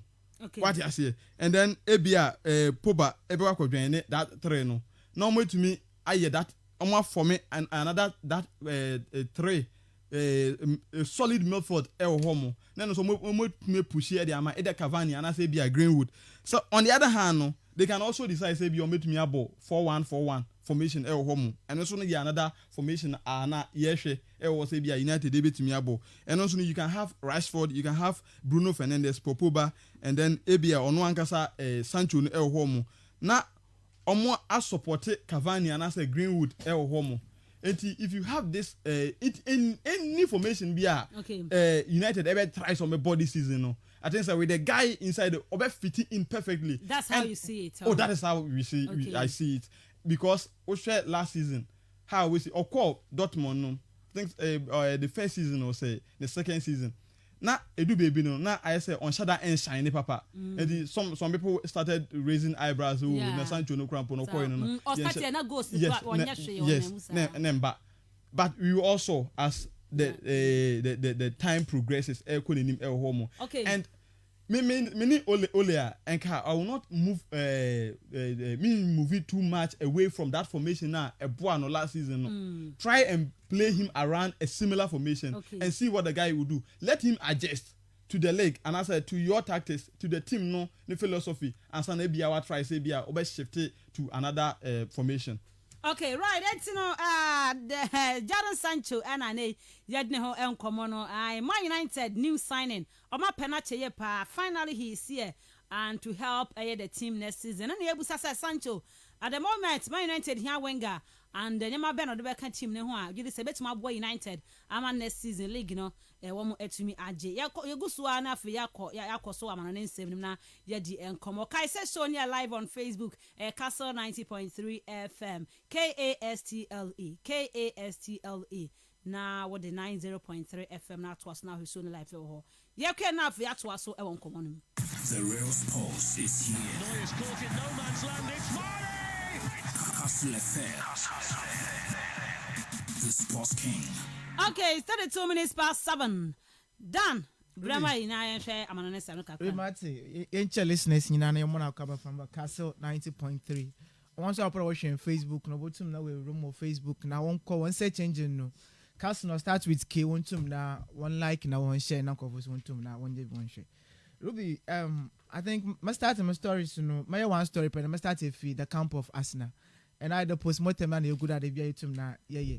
And Rubby say ebo season we na say ebe season no na say Chelsea, Leicester City, Manchester City, Manchester United, Liverpool, Chelsea ni na so oda and others we can win you Rubby aya on shada ren hu bebre because you be a ball and they be follow the English Premier League na about that these are the big spenders I want to move England. But after season, no saying the likes of Leicester City, West Ham, no Tottenham, no so to more Arsenal for wonder, then it will clearly tell you that there is a problem within the camp of Arsenal. Ruby say yesterday the season 2020-21 season now. You ever start the season now? Make a part and America day. Say I started the body tomorrow. Ruby all of a sudden now into me starting and Bambanya my team about to wako challenge for title. You need to build a competitive team about to na abo. And the last season say extra Arsenal as a team. Virtually every season, but I was starting with team now when you're a very good starter, was you calling him. And then as time goes on, not team any progression, so we'll pick in Tama. Now the performance has on team now on can be brave. So I bet you Arsenal last season, now getting to the middle part of the season, now you're to Monkodi, especially playing at their favorite grounds, no Emirates Stadium. We'll see almost about getting to more than 7 matches with home, which was about 21 points. And they be a Kawadi, there's a team be a Boa, one of your major strengths able to in your home. So we home say and born home was not then it means there who season I don't know on. So it was something made to me when was now last season. And then a very competitive season and cable to the year because previously no not Ateta way to my starty or about for team in the second round or to no born home was in.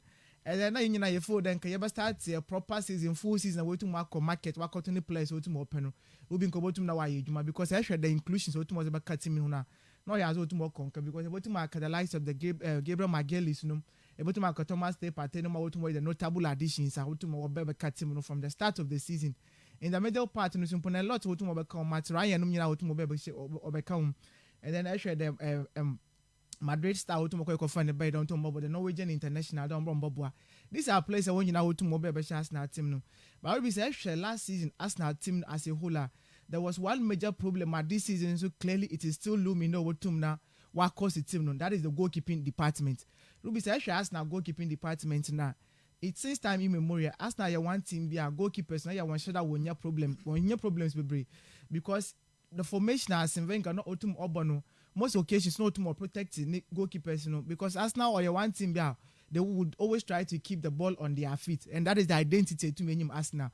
So before crown pa ni opponent about to was ball about Arsenal anymore no actually to more years in a game possession they be Arsenal about to will lead possession so it means one new opponent one chance want to more ball be so even to get a chance about to create a and it is something to more cause a whole lot of problems was my new opponent but under Mikel Arteta Ruby what me wonder the identity Arsenal what to more boy in terms of the possessive football no yaza we to na was and then say goalkeeping department now Ruby last season after your season na Arsenal get two senior goalkeepers that is actually Bendleno no onye Runa Alex Runas na utum na obey before previous season no match against Brighton and Hove Albion no na Bendleno we to we pra ma oye Abente Emiliano Martinez we to ma baba share Arsenal team no Ruby say boy in history kakra bia ehwe oye Emiliano Martinez he's one player bia we signing was about team no since 2009 na boy in we to Martinez and then and as Wenger went to when trust boy no one man opportunity went to one Bobby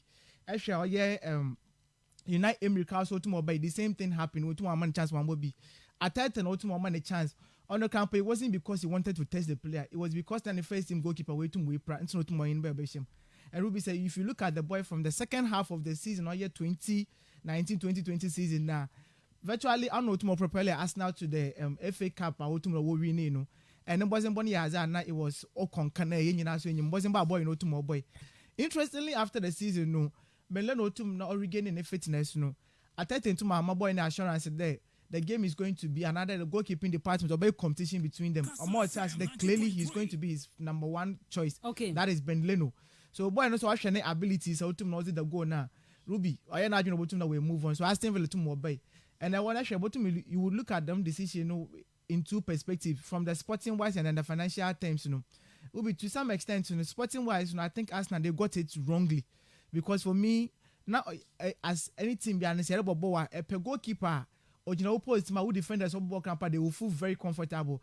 And for me, I think and Emiliano Martinez, Ruby, not players and other defenders and Warren, they looked very, very comfortable playing with him. And then interestingly, guy in Obertum now in all competition, he considered less than 15 goals in that particular point in time. Wow.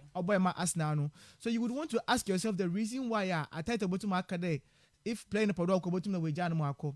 Administratively, not Arsenal who will pay scout Obertum now was I find some of the transfers, So we'll be able to make one day until there Emiliano Martinez will movie call Aston Villa for a fee of 25 million euros, That's a paternity deal want to know one sanctioning. But the moment I want to more turn a player no want to know what sanction for Thomas Partey ni deal no. And then last season Emiliano Martinez was Aston Villa as a team. We'll be able to make able to my bonum wasn't able to more boy almost making about 16 clean sheets or to year compared to what Oya Benlen or to more year as of 11 or to more year. And Ruby so extra one now then it will clearly tell you that comparing these two players, Abaka when Yam wasn't 1 year as a last season, not Otum, not Okonkan. And for me, they be a meeting much now. They make them as him. They say Ben Lena as a player, he's very good. But will be 1 year born injuries or 2 more suspension or 2 more. And last season, when Arsenal Otumonia suspension, another Otumokozi red card against I think Everton also in the first round, Ruby Alex Runas no Otumo Bebe game, he clearly showed that he's not fit for purpose. Supporters ne blast. Hey. Ruby Onyazi, and then we could all see the boy, Onyazi. And then we name the reason why I tried to going for that boy, from the onset, because for me feel that at any point in time, team Biano say to say area Utima. Ruby, you're looking for the better replacement. There's a goalkeepers in the crew you are. We go to my name. But later, no, in the second round of the transfer season, that is in January, Otumo confirmed Matt Ryan fee Brighton and Hoops album Otumo was in the bay.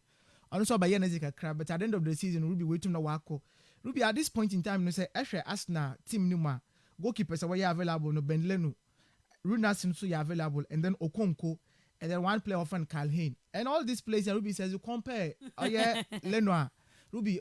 No competition, no competition. And I'm more about to Ruby. You can compare Arsenal one rivals when you want league in the EPL. Okay. I come Manchester. About to mention Dean Henderson. Manchester United. Manchester United. You know, Ruby share Henderson. Ni pedigree to most about United team. No. Okay. About to mention David De Gea.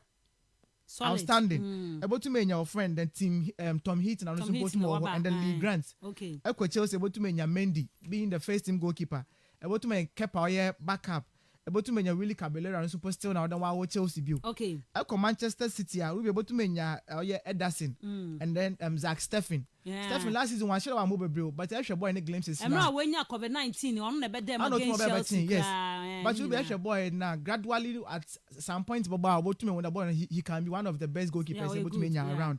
So Liverpool so one goalkeepers able to more Alisson, Adrian. No, and you carry saying you don't say that nyazi. But at least I compare these 4 teams here, they are better than Arsenal goalkeeping department, you know. Yeah. So me to the reason why Mikel Arteta opera ko market mo compare goalkeeper to was in the bar. And then say team come out to Cordona. Yeah, today Aaron Ramsdale na our Sheffield United to relegation. And Arsenal for to more can do gidi. And again, he's just 26 years of age, and they just ended Euros Awotumo Kwena. He was part of the English goalkeepers now. Was one Kweno. But it will be interesting. The boy no tomorrow bought 38 games the whole season. Here, bought matches near as a man or Sheffield United. Okay. And then Otumo year 147 saves. Wow. As compared to Ben Leno Otumo making 86 saves. Okay. Even though when you now Leno bought 35 games. Yeah. He bought 38. But I mean, one thing I na say about the saves anyway now. I na me share no like Obo Sheffield United. Yeah. What you say? And I will go Arsenal. Yeah. So definitely attack about corner soon more than the Arsenal for so only one factor and one Into say I one another start to create tomorrow now. About Ramsdale, he's very good. I heard the number of fire I short a ban so I don't know to me save now they are born. Of course, so 147 saves on as well to not Okonkan. But considering a whooping 63 goals in the season. About Sheffield United. But Ruby, the previous season, no, not Sheffield United was waiting more boys and Wakoto almost about 10th position in the Premier League. So about to now compare these two way now. And again, the price tag go to more the boy and 35 million pounds. England for the just said you want to ask you England. I want to make what problem kakra. But then Ruby, say I want to say eco marketing would you get some place where you're available and yes, eco PSG one camper. Ruby, they have as many as 15 solid goalkeepers where you're available. Say it's kind of when you want to be going and Yakupon Coutinho or bottom now watch it. But then Ruby interestingly say eco friend and PSG for one camper. A lot of goalkeepers were available because Donnarumma was signed up and definitely not able to make keep. Keylor Navas, for instance, he's seen it all with Real Madrid. I'm for Alfonso Areola, Mamoy. Onyazi. Oh, and you really are not bad Fulham recently. What's a Fulham for? Nabi was sometimes so team I would them no. Obey what from the Biaba and will be some place we want. Mekai, I think 2011-2012 season no. Eshe Shaka Ofo. Okay. Them season no. Now war Bayern for first team goalkeeper away Manuel Neuer. Okay. Ruby, you could see him clearly outstanding. Born when him go da. So the moment a movie called Bayern Munich no best cementing this solid place there. He's one of the best goalkeepers. Alfonso Areola. Oh, I think says I will PSG now about Fulham. I'm going to almost a relegation po. But Fulham will be a normal mobile. And he said I will say Fulham I would the Fulham I say who quantity goals be a year. Like 100% cow here. Say there were some errors leading to goals to the about. Say I would the Fulham. Now defenders condemn so but when was at PSG. But I think that's all Madrid so at least he showed something. So but Ruby, that figure now. The point is yes some clubs now they have a better solid goalkeeper. Okay. But then say a backup now. I want a problem on. Thank you better than collection should be okay for us now. But guy in Nyazi. Back up to Leno. Better than Wuru. Yes, I'm looking for a player. Ozzy a solid competition. Ozzy Baba. As Asibia. Oh, the solid Baba. No, Debbie. Debbie said, no, they come out for 12. No, because of them, solid. In a horse, I really watch him. Okay. Right. In a horse is not China or Madrid. Right. That is the question you say, young. But Ruby, sometimes, I'm my point saying there. Arsenal a team I feel a what a competitive team. So you look at the players of what by they are going to give the like for like replacement and they be to me in the football balance to me. But again, no say actually Arsenal as a team at this point in time now, Ruby, you need the materials on your friend you are going to try to build them. Yeah, sure Okonko play where last time Motumo Kadema against Habeniwe. She goes a boy no to concede. Yes, or a young goalkeeper. But sometimes some of these things clearly it will tell you. And we have a lot of youngsters what to an opportunity and Ruby want to one where she not just a goalkeeper friend Jamal Blackman. Boy, way up till now, on to know about the limelight able to know about to know what can start up for Chelsea Crampo. Yes, he is still lingering around. So we have a lot of them. So goalkeepers in Ruby, I still feel there at this point in time. No, I thought so if he feels that he really wants to do something very good for the Arsenal as a teamer, especially in the goalkeeping department now, Ruby should go on the market. Okay. Now, because a very quality player over to Nawaba. Again, I may share Keylor Navas, for instance. But if you look at him now, he's one player that waits the Champions League glories, no. So, Echo for now, but team one by Champions League one, you can't convince him. One again to see Kasem or to know why. Kepa. Na Kepa sisi ase oja no mako wanso ko fa wona. You walk for a rule about now. The man. Kepa so very good because Kepa he's very good on his feet so nka. Okay. So one man him obotum na wa the goal. Okay. I still think there Arsenal obotum na wa but goalkeeping department no ya zo otum here pa. And for me, one of the major priorities are Ateta on the guys would na worship and then I would wish there Obotum when you're very, very good goalkeeper, Obotum the competition or Zama or Bendleno. At this point, the man next season, no, you will still be looking at the statistics and then comparing one main rival as I was one but Premier League, no, and then the quality of one goalkeeping department, no. Arsenal is far weak. So when Tumna when you had a very good replacement and added a very good additions to them departments, I still think that next season Arsenal out top 4. Still now. Okay, I know and said yet done and out in Castle 90.3 FM.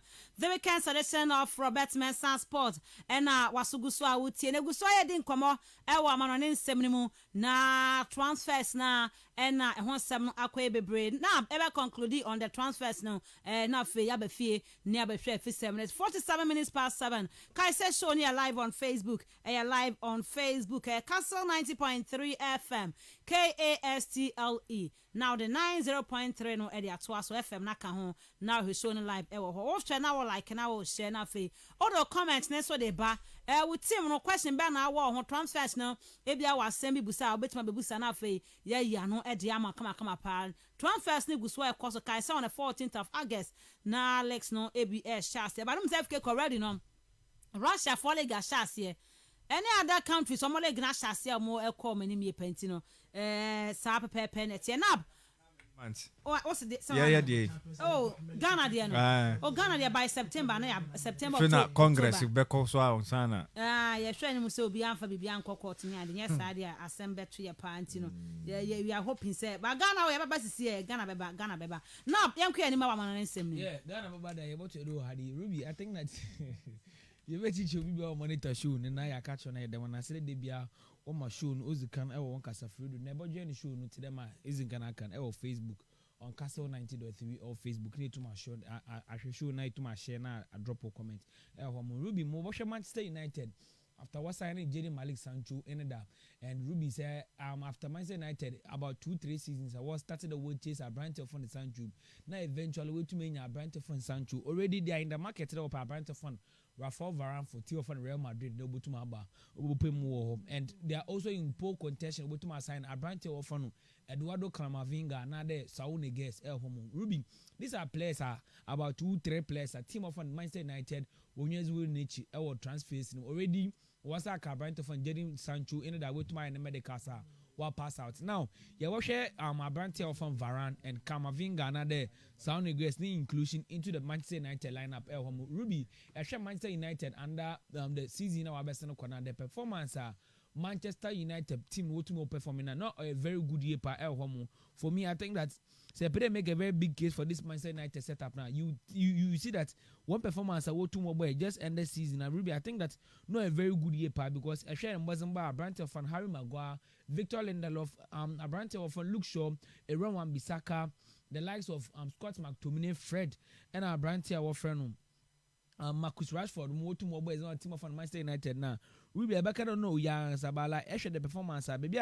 Manchester United in as much as 9 years I want to win the Premiership.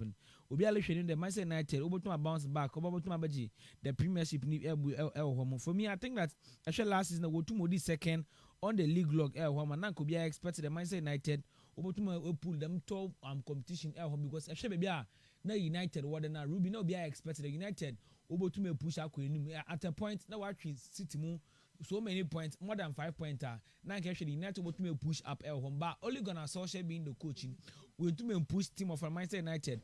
More do them glory days or eventually team of Manchester City over to watch the season and the season. For me, I think that United going forward, I share the performance. I want to put it up now. Ruby definitely they will need additions and additions in. I want not attacking tridents. January and Papa fan Edison Cavani but joining Manchester United set up and I share wasn't about to mobile in as much as few games to mobile and goes to Manchester United out or push one into even the Europa League final. Like eventually will lose to team of Villarreal. For me, I think that Naibasha obey here players to play around Edison Cavani. Players are also able to adapt the goals, the assist ratio.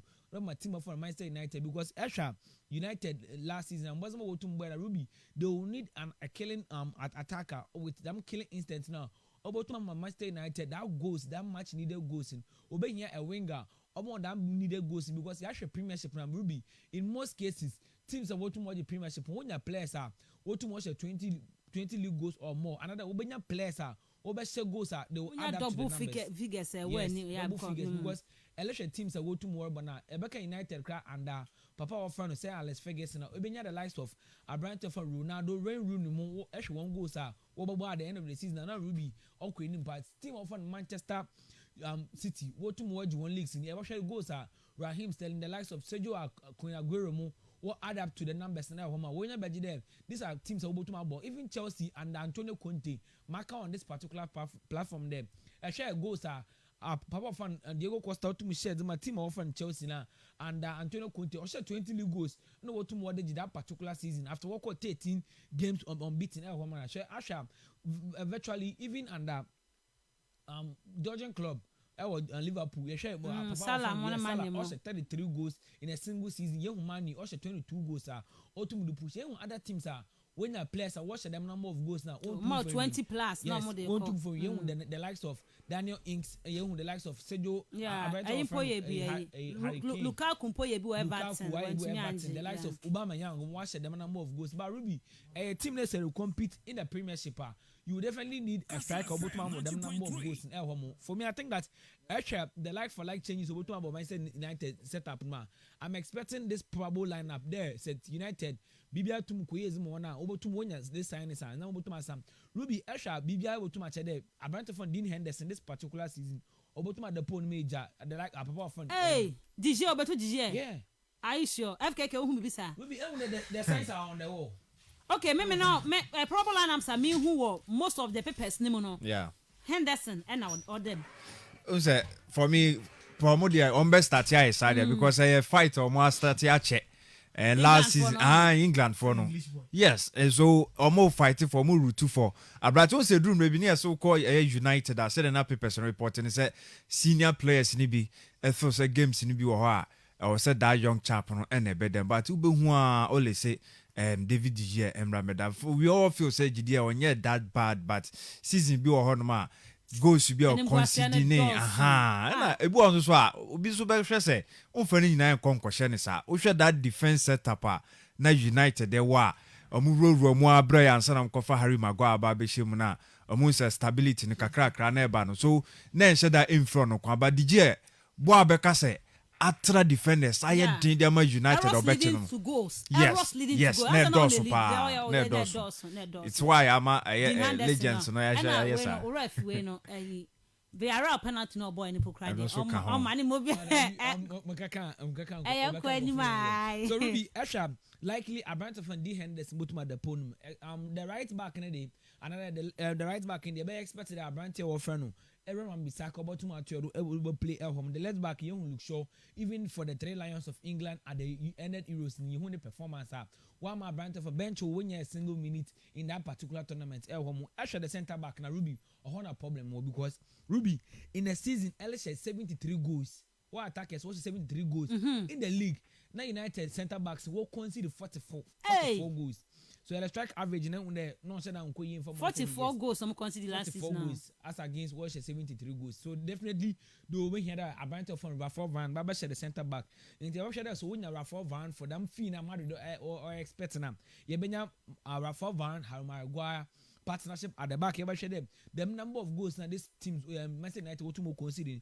Is that about to mark from Rubby? I'm expecting that United they'll go in for Abrante or Frano. Sound against ahead of Eduardo Camavinga. Me reasons in Esha Camavinga, Rubby, or a very good player, and Esha how Otuma starting or a very good player. Esha age now go from but Saul Rubby or them lot of experience coming from Atletico Madrid because Saul is a player. What about the Champions League finals twice? What about the Europa League? What about the Super Cup? Or a player we gain that huge experience for team of Atletico Madrid. So Esha, if all about team of Manchester United, a team that is willing to win Premiership, a team that is willing to compete at the highest level, definitely you go in for Abrante from Saul in the girls.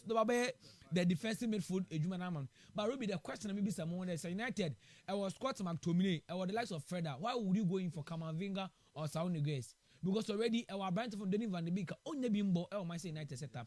So the problem maybe someone there, Manchester United are they buying for buying sake? Another will buy they will add quality. Be a Pogba Beko. I say Pogba be a Beko. Pogba Beko. But already I don't even Van de Beek. And because Van de Beek boy, over to my boy, man you. Over to my boy. Or time no here. Oh, that time never soon as a man you and man nearly young games are Van de Beek obey.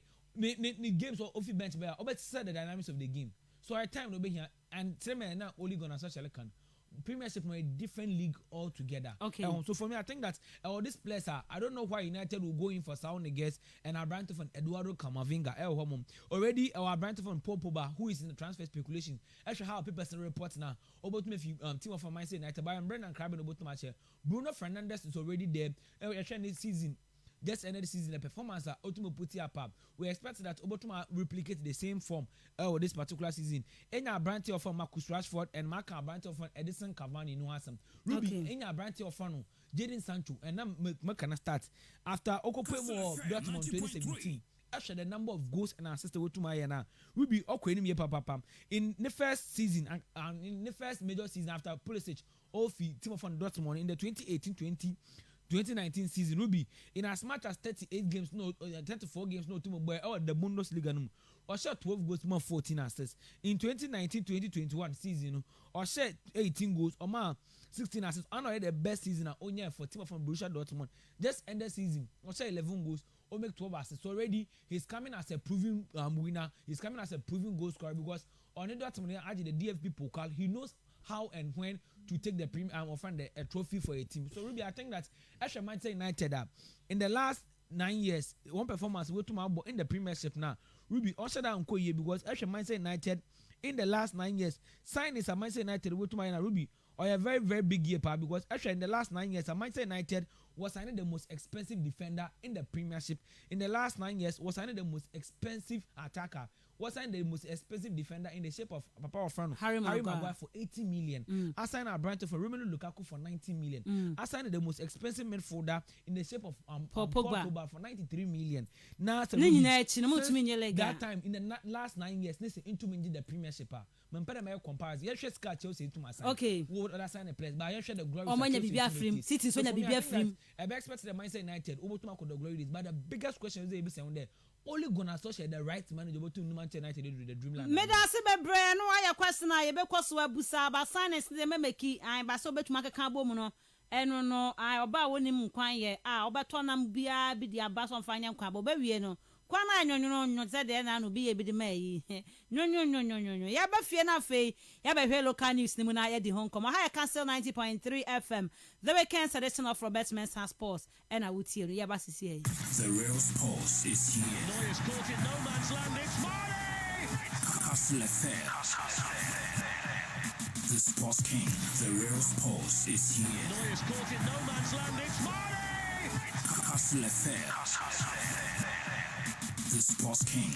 Battle for nations. This is the finest. This is the best. King of sports. Hustle FM. Battle for nations. This is the finest. This is the best. King of sports. Hustle FM. The real sports is here. Neuer's caught in no man's land. It's Mane! Hustle FM. The Sports King. Okay, yamra na fe yeni enkomo kakra bi ewo eye efisem ni mu MTN FA Cup quarter final games no ade a etodwa na yebedi eho enkomo no dodo na ewo show. But before that no shake na watwi mu na woni around no react kakra bi ewo betting in cases abey and expectations the FA have already started investigating. Na ye have said ye etie aketwa be uti say guy na hye ne ho 2 own goals na wo cheche mu say wote say obi akotwa bet na obese o say bet na ne niam akoso yan football no say mama ofi be 2-3 minutes when I react on that. This will be asemo Ghana Premier League ni bet and those kind of things. I say somewhere along the line na season eguso ekoso no na ye ka ye be keka ye Emma even can ya na but now you can I say untumi and can you because I don't know but then no in the end no you can't hit the nail right on its head. Ebedu baby no coach Kuku does it crapo make some allegation be Emma still now no FA no can say I don't know how far with that case but FA no can say no omo be a case you should come and respond to that allegation now we make fine. Sometimes you can't say it me a pursue. Maybe you crawl back to your shells near the other. But the last game, your boy, which go Italians for a show. I mean, now who's out the 2 hormone? Then it was absurd. Udrin one na unsa nom insiso. Until say ndio FNG so mo be investigation mo be omo file case on that no more investigation e wo ho until because of that no omo de some e de to internalize ne ash gold players ni aso so be enko any travelers be outside the country until those investigation is completed.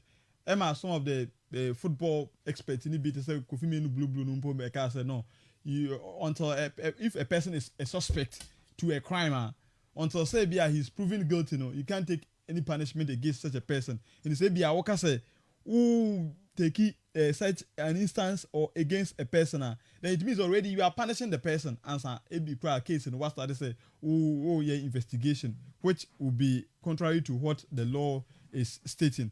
And then it went on and on and on until say this player into a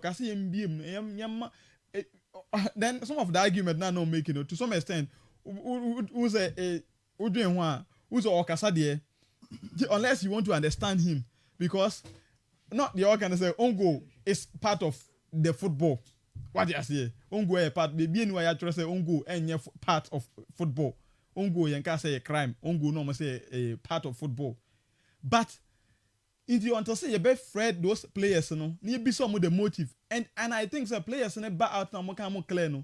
This is some of the you bit me ya commend omo some will be on my idea for good behavior and in such instances no player no and if you know this type of this player out me yes and some mom with me the lead to get clue to what has happened behind the scenes exactly to me a bomb abaso because with me I shame your friends say the actor to me the echo so home now I'm coming okay you want to shaking the point. I'm not finished. If you want to react, I don't know why you want to react. I'm burdened. Okay, don't continue. But Ruby, maybe I shake or can say if you're capable placing one about that because of Wako Folly, them bettings can another plan. I want to Mozukoina. Ruby, the question we should ask ourselves is there: could we have gotten the other way around and the players could have gone and now they be officials now they weren't interested in them scandal no. Kobotu Makwana. In the last time they kawade the ABA if the FA is proactive, probably your mechanisms be another ABA institution be in place. They could have just lodged the report over there. the mean you suspect there nkofu warriors say match no bia oye etwa betting 5-1 or put yeah as no kodo so it missing if any away and quickly they will come into even one by observe the yes indeed I'm not about to mark na into the minimum way to mark there will be one the or get or a shame what to now was about yes no yeah but about now one or two things all together because you could also be the other way around because a question will be an simple or defending no probably also put your bet now say for almost boy na some can pokwa there enya evidence be as manya evidence because ono na say what is obi say a bet next 5-1 one ote no one catch went no eno so ye ya anti shake there shake so no babo na ba so wa ma ye hu dey see anti shake anyima no I don't think I have any other thing to say against Miss Rubby. I mean making submission I've not oh no yeah maybe I would see no or person oh no shake no wait no wait maybe I will can or person or chip into what you are saying no and yeah and no what Debbie Pulse is here. Neuer's caught in no man's land. It's Mane! Hustler Fair. The Sports King. The real Pulse is here. Neuer's caught in no man's land. It's Mane! Hustler Fair. The Sports King. The real Pulse is here. Neuer's caught in no man's land. It's Mane! Hustler Fair. The Sports King.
MTN FA Cup quarterfinals nyakopon ya aduma ene games no ayade a ehyasie na enye izikra said etie no teams no eni abriye pa na games abasunie ene ya Ashanti Gold ene Kentampo eye top talent eye ne ena sa game no etoja obo aselen clay referee Julian Nunu ono na bejam finfian hwa masa game no etumi atodwa sanso na ne 6 p.m. with the Indian Sports Complex. Elmina Sharks. Woman had to folk and a airball. Na referee Jones Akubiem. On a bedjam finfin. Na sa game no etumi atodwa. Na games a odwa kenye. Ochna media money at Trump Divisa Academy. Enu betoja wa Con Park. Ochna and a sa game ni basna fe. Ochna wala in Clay Sports Stadium no. Kotoko any breakum Chelsea Eddie Aboy ni referee Benjamin Kwame Sefa and a game no. obejan finfin ahwe ama bibia etumi akọ enkan ti wei eye sede okokopie ma ehun sem no esibitie FA Cup no obi anya obi anwa na eje FA Cup na wakọ akopie mu na wakọ Africa na wakọ Ghana na me with the CAF Confederation Cup no kai so already Heart of Folk are qualify omo ekwa Ghana na me with the CAF Champions League but still Heart so ewo the MTN FA Cup ni mu a enya asem keto akro adodo na gidi say we there I'm sure na has amfa all the seriousness needed no amfa member anwa ye ne Heart of Folk customer for owura ne din Kwame Parado edi nkomo na wade tuanim say sansman kwafo kan de debi Heart of Folk any abriye pa say kwan bia so no nyakopon ya adom a otena na say ene game no omo bebo game na ne den so na wama hwese omo epenya good results no na etumi aboa ma Heart of Folk etumi akon enkode nti ma mo keka say Heart of Folk enkwankobo game no ene den so because omo kwa Champions League no what there be womo be trophy we nso aka ho na omo trophy we ka ho am ene omo wi a na wa obe akwa Africa na wakọ jan emu Confederation Cup no wakọ jam na emu pa se Heartfo ebe gugu omo na game we omo mbo emu ni ye de enya ade Heart of Folk omo ebe se de bia da no Sunday to enim se na players ahodo a de bia hu omo se omo ebo Heart of Folk league no league games no bomo na ebe gina mu because Heart omo our air squad depth no enti no obia benya kwanya abobi na bibia tuma konkan ti osere obia so obia amra na ene omumra mehwe game no because Heart of Folk ebe shell mina sharks no ma qualify at the next stage of the competition ti we ensem bia eno day we are Robert Mensah Sports Part 2 so run din ede Kwame Opariado oye kasamafo edema eye Heart of Folk no wode to drive games ni mo bedi ho nkomode na mom no FKK letter na meka ho asem ni nie atrom the visa for na mo de atodwa say omo monitor the media space and omo mu sensem bi kokwa akoso say womo no enya willing say omo age FA Cup ni mpo na omo be kwa Africa na ora wo snata na wono no ya MTN fo panyi FA Cup panyi oka sansem no na okoka sasa atro the visa for no kra no womo submit any letter some person bo Africa nti no ma Africa ni mpo no ene omo kwose me omo se me dia ma etena e dia no mu benya free mo ko mo ntumi nkwa Africa no womo se sansem no kind that statement no wrong no mo akwa nya ade mpo mu nya letter bia from the F ni say omo person bo Africa omo submit omo niema enti no omo person omo address it through the letter etenkofo nyina say omo prepare for omo MTN FA Cup game no omo kwaso me kwa wini na competition no omo aboa komenim you read that statement owura din Edwards nata make ye no was it wrong and I say yeah right say teams ensia say watwe ebo FA Cup na beka say enketua no omuom ne de omo na omoji ahefa na no mo de beko no ana say ugide say bia wo hwe omo submit omo letters ninti na manage na so ka say omo ntumi nko na nei akwakwa akosi bone ama omo so the responsible the all can asem no kre na wo kan no say na upie ye memu a I mean ya ade a isu a nyina yasu say ye kwa Africa the elali mu even say wo Confederation krampopo a the RS Becania just recently omo rise here ba the omo na ohwe nei Tunisia fo ebi mutimi France ya na omo akọ na omo so akọ na omo na bibia konkan de mo ntino say ye benya obi de na akọ omo ne ma at least o say enye obi a ojina ne na so a bibia why set why ready a okuta a good squad a obetimi akọ na ko make impact I feel say honum no ehwe free ye na odi gina kan na asam no kre say nei mewum say division 2 na omo ewo no hwe division 2 a mo start kra mo enya de a ache bia omo ko atinsa Ashanti region am ko hwe omo ayi na I say omo abo 6 games bi a omo edi common but other zones na ka no any other regions na ka am say few games bi na omo aboba say wo gina no so kra e de aya e ba no preparation any bibia na migidi sa tram the visa for no nya de a wo be odi wani ne attention be kwa komom so betimi akwa gina ye ni mo Africa no mo am that the competitive ye be expect say team a obegina na mo akọ ne be kwa koma na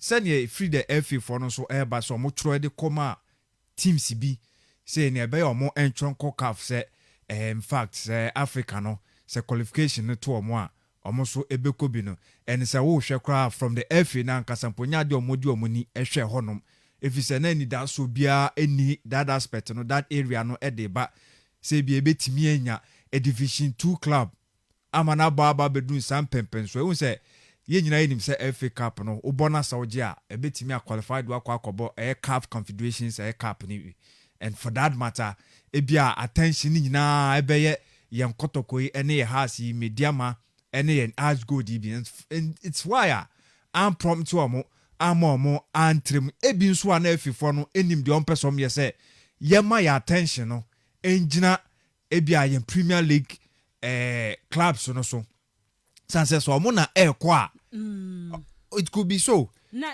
so we na sadia then you are telling us say was such a change na FA Cup no Premier League club ne we so win you yes per said your more can say nya mo kwa na win e bia ideally because yaka say ne say has etimi making double na the OD second yen Premier League no being Asante Kotoko and ebekwa ni wo hwe yen FA Cup no so a ye bo krompona on the record no when it was the last time I will be free as you on buy eba be GB e design e hasifo e design ye kotokofo e ho so on we nim say clubs bi mo roro mo aba be GB so at yase medium man if I'm right I don't know say Okwa United be chem was it and the final be it was very nice yes. very nice game na game nefe pa and ye nyina nim de kokosi enti no eye dan a Premier League fo ya na o mo akere say ba no the FA Cup no mo so ahoden ho a mo de be benya from division 2 division 1 fo bia ma mo apre a eni baby ababedru se quarter finals ye wo ebimu a mienu baako free division 1 na baako so efre division 2 eno mo eba bebo bi ntino se de na meka no ebia efefo no feel say mo se omo ema omo attention ekọ club a at least okọ Africa obetimi this hype no edi aba first of all and also okọ obetimi akọ make impact e wo mu edi ama on mine and also ombehwe that record there da honom say asia for no yade betimi aduru ewom say untimi en contemplate no there but record da ho ene bia the FA no efu say yen ne sa na yenko and even the Africa no ye hu say clubs in bi crampo in the Premier League na bi crampo eje that time ane e wo 2 slots e wo the Champions League no e bi timi e qualify okodi second o se me de menya dan menko oh enti no ni nyina e ya de a yes Premier League for ya kotokoni has for yi and if you like bechem brukum Chelsea for so ba be room bi ekoi mediama for so e ba be room bi ekoi who's the first na ye kotokofo yi has for yi na omo di first omo G League omo to so second na omo de already season be sha no adwene nyina ye say ye dey ye ba be perform na akobo Africa and ye hu sa des ni bi wono ma na omo ba na omo twetwetwam ho anti no e hon de me sheda emblem papa ni bebre for me I feel say better truth and oka ba bonten no but won say o kan no crans we be atia obi and club no so blame omo so omo ba no mo be defend omo ho say bia asem na bi omo ka no eye omo ya anase ma omo ntimi ema me kan de omo kan ti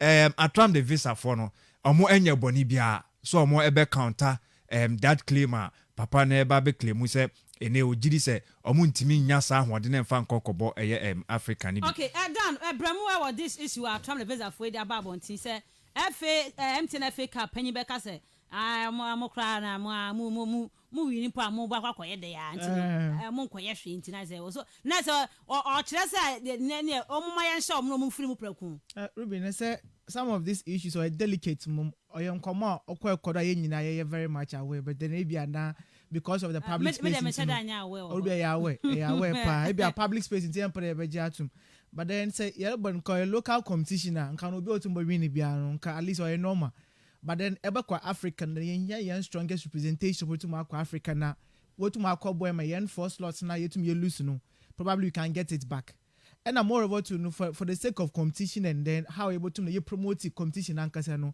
Rubby say konya kwata no heart be finals or ya say one publicity na natural about to na wa akose So Ekonya attract the visa any team, for instance, they meet in the finals with Abia, had to full Canada, any other team, and Ruby when there publicity on Yazo now. Wa kosu bebre. So for me, I but at least Okwa United yes, I know, man. Yeah. Keep quiz. Okwa be chem no. Echepa. What brand is that? Echepa. I would never like a brand no normal Ruby. Ruby meaning ya you know. Okay. But then compared to Accra had to focus Kumasi Asante Kotoko finals for instance. Big. Yes, their brand account. I know be cost. And American sometimes we wouldn't agree with them. But Ruby is any na yenye to more kodo. At a point in time, say you call the Spanish Federation. You know that information the Spanish Federation because some budget below key. I was in my bus and Real Madrid was supporting one. But other clubs when you that my benefiting in Arabi. But for me to come out to voice it out, I know it's problematic.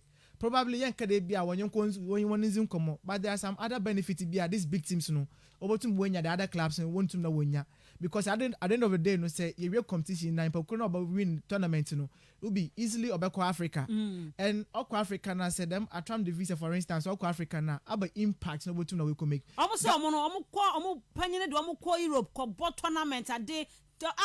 Europe need a difference because it will be say extra Premier League and camp and Bobby.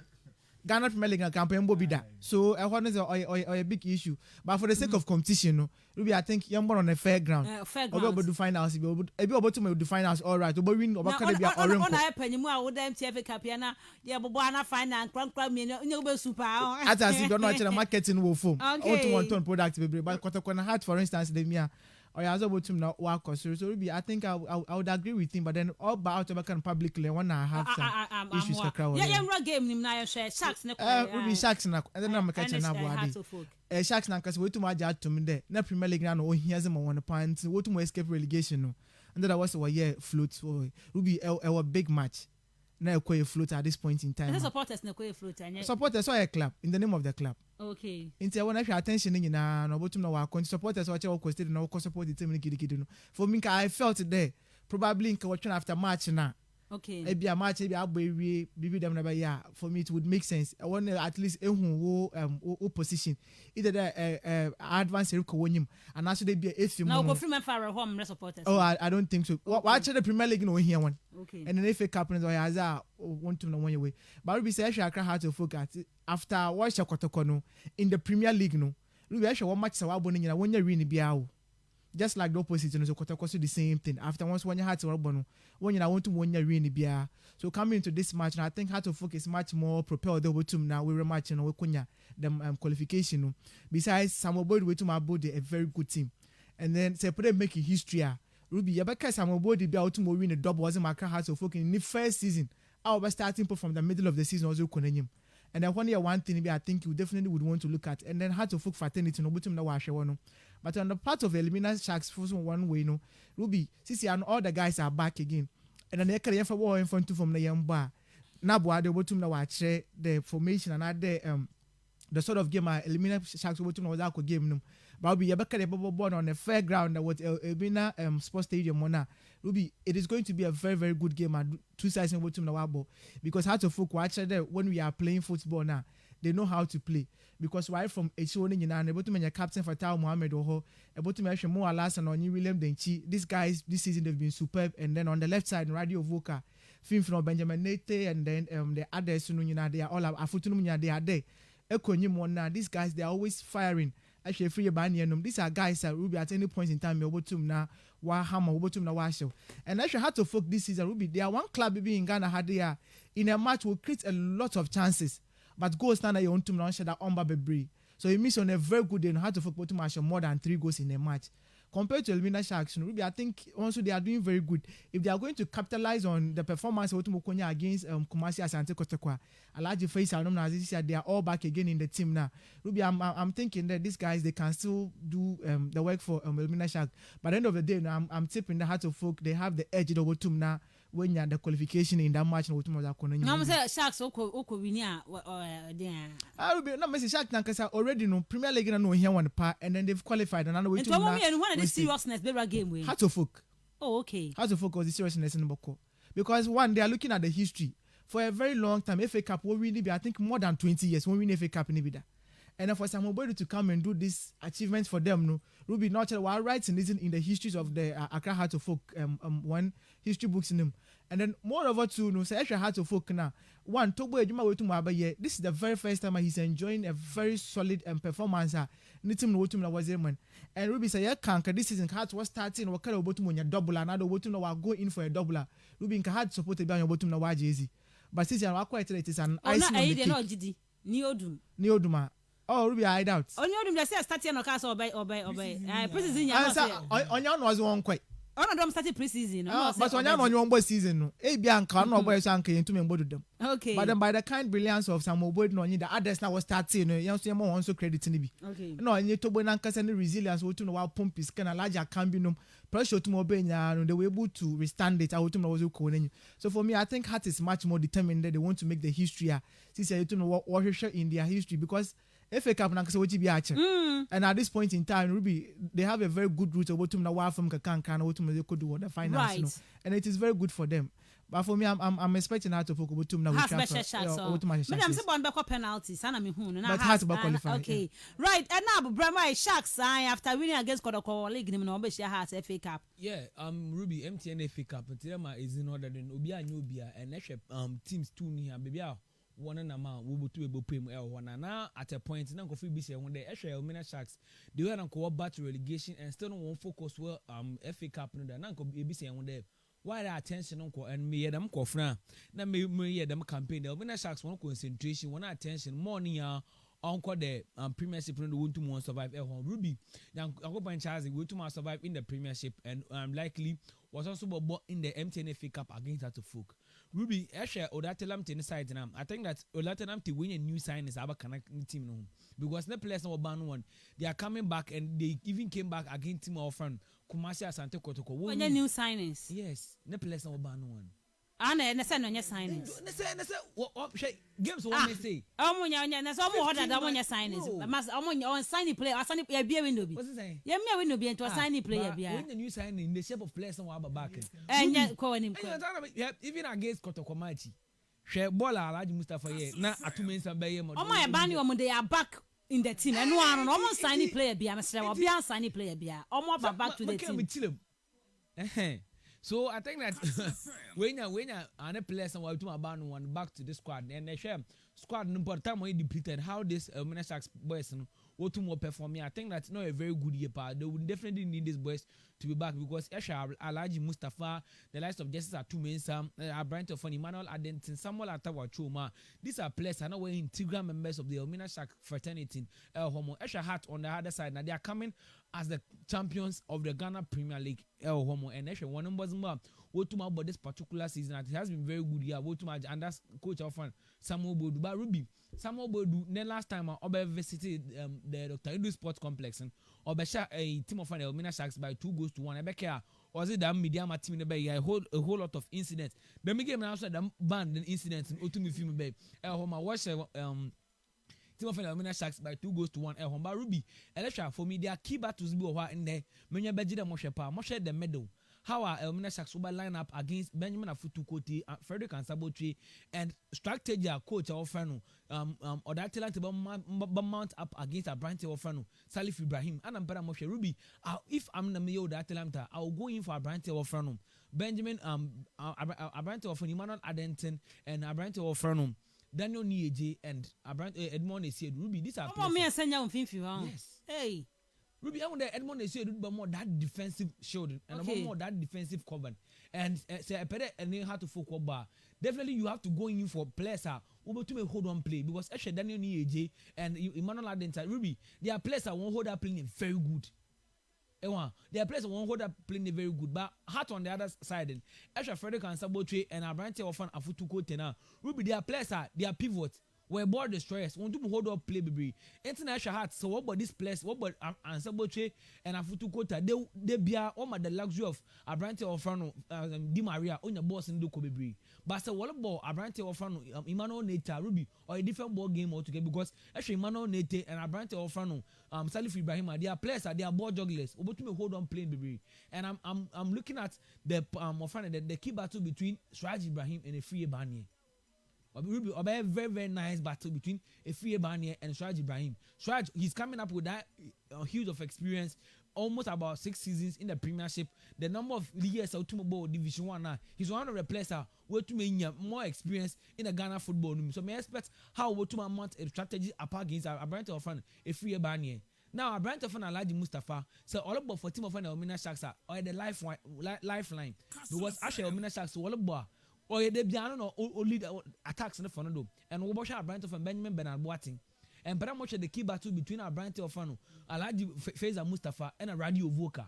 So, voca Bobobia, Ruby, this will be a nice battle. Your power. Benjamin Bernard Boating up against the defenders. A short ball like Omina Sharks will boy against Team of Fun, Accra to Folk, or the Accra Sports Stadium. It took the referee's decision to take the dynamics of the game. So on the fairgrounds and saying a fair officiating on the fairground, Ruby game able to my fair, never on the floodlight. The last time I had to focus on the floodlight, stadium one Ruby and in a 1-1. Yeah. But that game, referee game Wise man guns and also said dynamics of the game because in that particular game, none of Monday morning so any. Yes, because Hearts goes on the free kicks too. Say back here, Patrick Razak Obama also said the game. So I think that fair officiating my game to my FA or a big game by all standard and a share coach of Neo that Lamtia or Lucy to team of friend Accra to Folk or Accra. But up home, the only team on Yaza Obeshen, yeah, commercial basic confess. Actually, teams so to Mobuenia, big teams so going, he'll be an to my Beshen. And he's going into this game, watch a commercial Santo Kotoko, home and away. Into Botuma there, if Accra had to Folk wash and Accra. Definitely, wasn't to automation. Our friend of them at the tennis sports complex. But Ruby, a big game by our standard. And I think that's a game. Nobotuma said Ruby, the bench. Nobotuma said the dynamics of the game because actually these two clubs on the bench. I think that actually crowd to focus them. Has Ben Junior maybe over the Richard Atta, Benjamin Mensah, Richmond Ayi, Fatah Mohammed by Radio Buka, Robertado, Larry Sumaila, Denchi Williams, Kaliba Mankwa, Efie Barnier, Ibrahim Salifu, Umar Mana, Franklin Owusu, Patrick Razak, and Sabo Training, Isaac Mensah, James Sewonu, Michelle Sapon, Efutu Kote, Dominic Eshenafi, Mohammed Al Hassan. Yes, it's in the winning squad. Almost squad. Okay, so for me, I think that them squad. By Omina Sharks, say if they want to do something good for this season, in Zaban Koyamo on the Premiership, was surviving with the 15th in the league, but they can definitely push forward in this particular game because Elbow the backyard and the home supporters and the floating no and Ruby may expect the number of masses no pay more the tennis sports complex because in addition a domino was the float nature. I'm expecting that the same number of to troop that way free. The same number of Ngofun about to me troop about support of Minnesota because this season say Nzama be bring to Mankoy. I think that this is the time was there Minnesota supporters and what to make it but one thing about take the sign away from Minnesota's one team there will be maybe soon after what second management ben interim management ben on the club and bubble this particular game. Okay, right. And your question now was saying Yami admin and you men on see Heart of Folk and Mina Sharks will mean Agropramana so a MTN FA Cup quarterfinals when they qualify to the semi-finals and no AOBia no bia.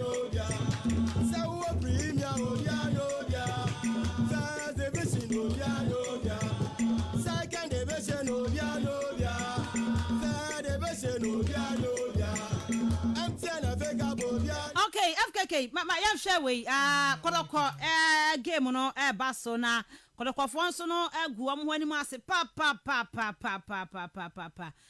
Even though Heart of Folk, the odd answer, no, yeah, you know, to the Quadri League, you know, but I have to after so lose to Heart of Folk. Now her results are Hodwa, Abane, Niama Hodwa, Remoa. I've got a game, no, young show money, Brekum, Chelsea.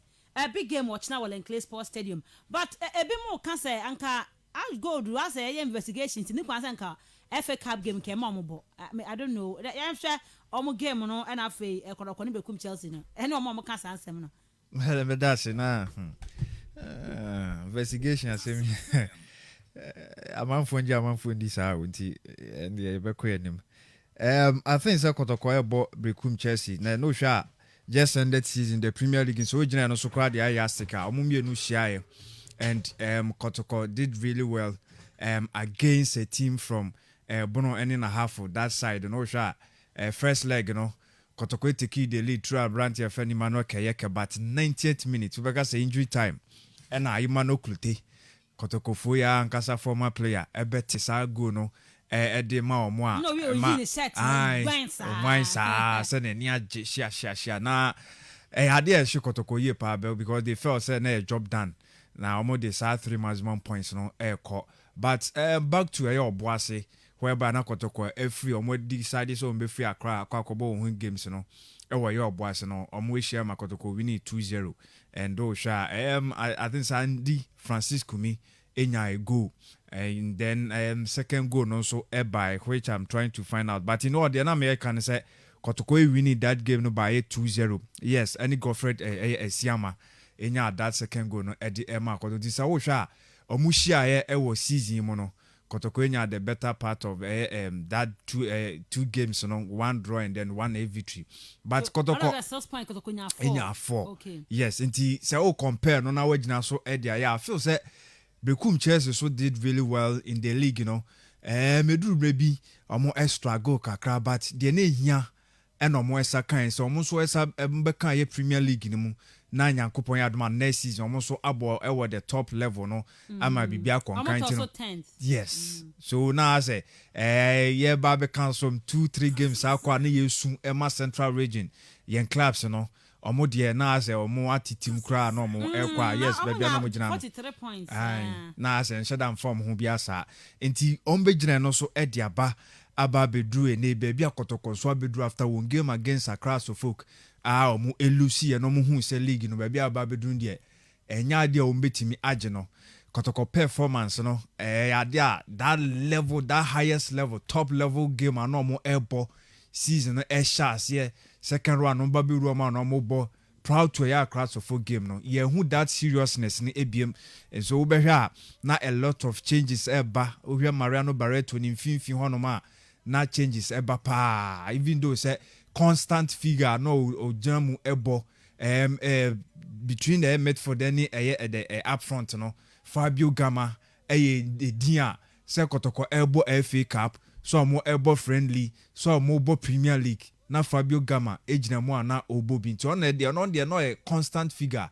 na ojina mu edbo but eba no chire ono ma ye hu sa Andrew Apau abranti omo kofa ni free division 1 side ebo for kwata no eba ye no I mean after the first game obebo ye no ono so ankwa tena chire biem nti we ana kotoko chire ono na Ismail Ganiyu eni abranti friend Mubarak but Apau etimi ba betu Mubarak de ne kokontra nchen so we chiro no so changes kakra by Gani yo ekoye national team ekokonya some time be with the national team you say branch friend Abdul Wahab and so ba be shemu no ebo binti that changes no by but still it himself Barreto ekipi a team Ubeka says we de kotoko ekobo na se nye injury bi na ba these are players are on best start abo na goalkeeping no so benya changes kakra but in all no the person me can say kotoko was squad on any given day opponent bi omo ne obebo no at least also ma woni da on na very careful now prepare very well na the eba be share omo unlike say minim baby a season e beduru maybe na say team na no wan hwe abeka say mpanifo anye good signings wan hwe nso abeka say players na as a normal coin do signings need every players ahodo omo since we hwe di na omo de buy ndia because ya na kan say omo ye very good spirit bi mu experience omo edeba but boy ankasa omo be boy no so what tie kire baby na o sa ya once be conclude as aka say players here omo nyaade nti no omo de ba be hia be chem Bekum Chelsea omo nya baby agina yie e wo Premier League ni mu a bibia nhyeda enha omo eni bibia so mbelusu na emum kotoko so wo kire oni ha said di boani a decider and farm Premier League no wanje o pesa okọ Africa into pesa okọ Africa e kwan ba kwa betimi afa so akonie o pesa okọ Africa season better boy especially say ha Saji League or no e ba be koi o ba betina fie me ka menko obeko go me per Champions League na anko na has bo Champions League so pesa okọ ba Africa na me per Champions League me per Confederation Cup say omo akire me hu say Champions League no ko no anya dia so ba Confederation and last season omo ko omo anko ya de Champions League omo be Confederation to no de enya de foforo nti has you ko bi no omo so nko bi na ye hu de ma me kan say omunko champ CAF ni bi aha nti say o call CAF competition ni bi a ene Champions League proper no ahwere nti o say o confederation ene kwan obetimi afa so akọ even though say has nso gi a eno so represent a very good kwan ye de ma say kotoko ebeko because on a place ye second ye Premier League aye boy but ade nyina ne say season end want me anje Premier League and Kotoko as a club they always want to present a trophy to their fans and also help him so enti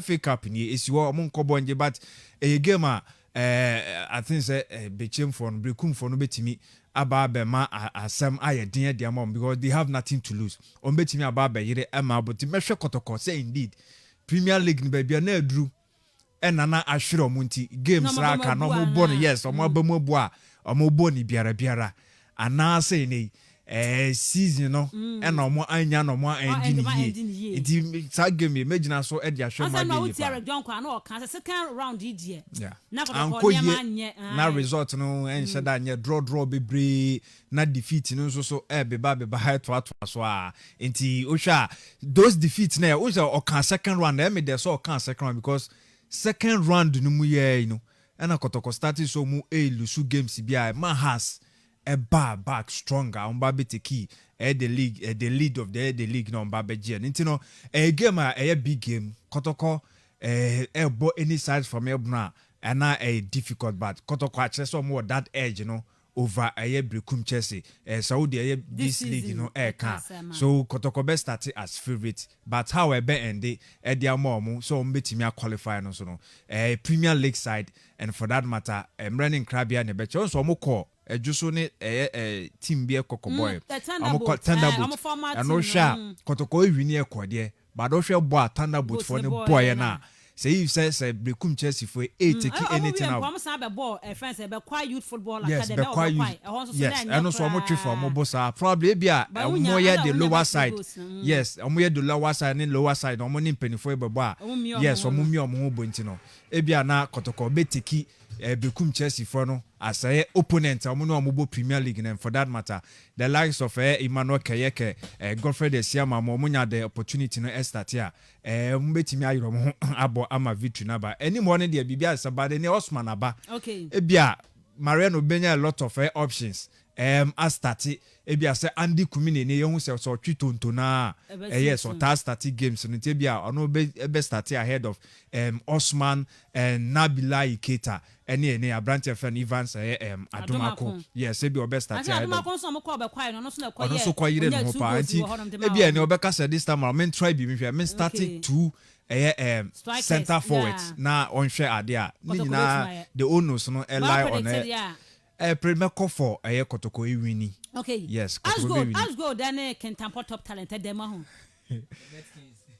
who's that Kentampo talent for wrong o share division so mo zone 2 and o share zone 2 a Rubby baby o mo da na enya kra even though say o mo nya relegation threatened but 12th position with 30 points and those are 29 games and more above and share that encouraging but almost watch there so the FA Cup games or more boy ba be do some pempe so almost enemu a almost crampo the almost starting frase ho and almost board prelims na and almost asani mpenifo abebo ani ani omo ya de bibia che FA Cup o the FA Cup no performance na de a omo ya de ni baby omo baby nti Ashgo dey ntimi fa game yen konkodi agrokra is I feel say Kentampo for no be more a very good match and this chap Blessing Dana wash 6 goals e dia mom in the Division 1 ya omo elbow ntino omo ni ebekọ no yie pa and collectively they have a very good team but say Division 1 de ne bo no on tie and honom so hwe enyoma bi esisi honom ne as good and some for as good we play no you psychologically how mo ebe how mo pa but on the other side so e say ejinja omo no mo etimi bo we ebo ni yie say indeed ya ho odian ane de agba ba besi nti we de any say you should be hiding mom and if say within or one kasam mo munim say omo ho odian no mo de agba na sa ho odian no omo sanfa mebo na ehu okay yemfa AC na mom no kakra be on the Division 1 league FKK e bana we weekend for 5% winia Vipers asama na to Vipers o no mo ko Inista Academy I was wadru na enya easy crab but baby e ha na enya ye win na wi o zone 2 ntino Vipers na ehwe mo ba zone 3 ne de on se enya do wi ni awie zone 1 ho na sesei game no akoye game a eye tawe pa tese nei penfo se omo to mani no e wo se breku ma Arsenal ne bofo akata no hwe game si ani bra ba game yi mu na hwe se de niam si bi kwon de a omo so a game no ano be ya den pa na no be qualify ne de ene case no ma bubu ni ade but final game ni todwa Daniel Ai be handle game no ni akọ na zone 1 ho no say the one qualify ba Premier League game dan zone 1 na have Vipers baby dey say omugina. Yeah, Ruby, Asha, baby, Venomous Viper, Wujina, Vipers, what the 15th on the league table with 30 points, and a Proud United, once what the 16th on the league table with 21 points. Into between, and All Blacks also 20, what that's 14th with 32 points. The man at Star Madrid, once what the 18th with 32 points. But already, baby, no go start so I qualify. And Vipers against Unistar. And walk or Unistar no Akobe Ruby or a tough game because team of friend Vipers. So when to win this particular game, I think that's now to my coach choose one. Actually, the points board up between team of friend Unistar and on even team order 16th order of friend 15th or just 2 points because between Star Madrid and on Unistar Academy Ruby or just 2 points difference. Into actually wants to so be winner.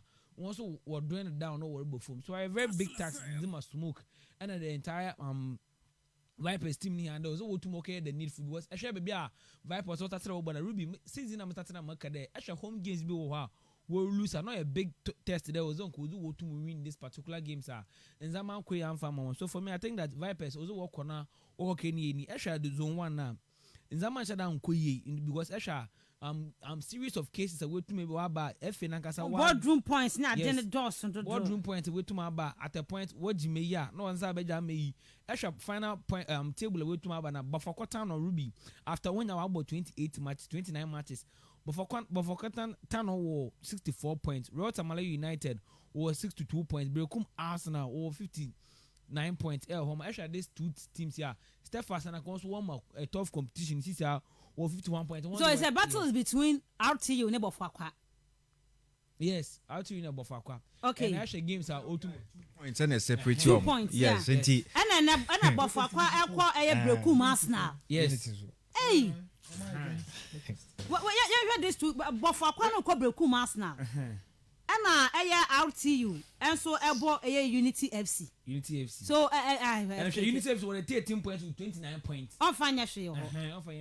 Already we survive relegation. Maybe what then is able to survive relegation. So when chances na was so I will bet my qualify. Maybe actually maybe a Royal Tamale United one chances for wonder. I think that's what they but Hana as some man can over the week you scratch my back I scratch my back.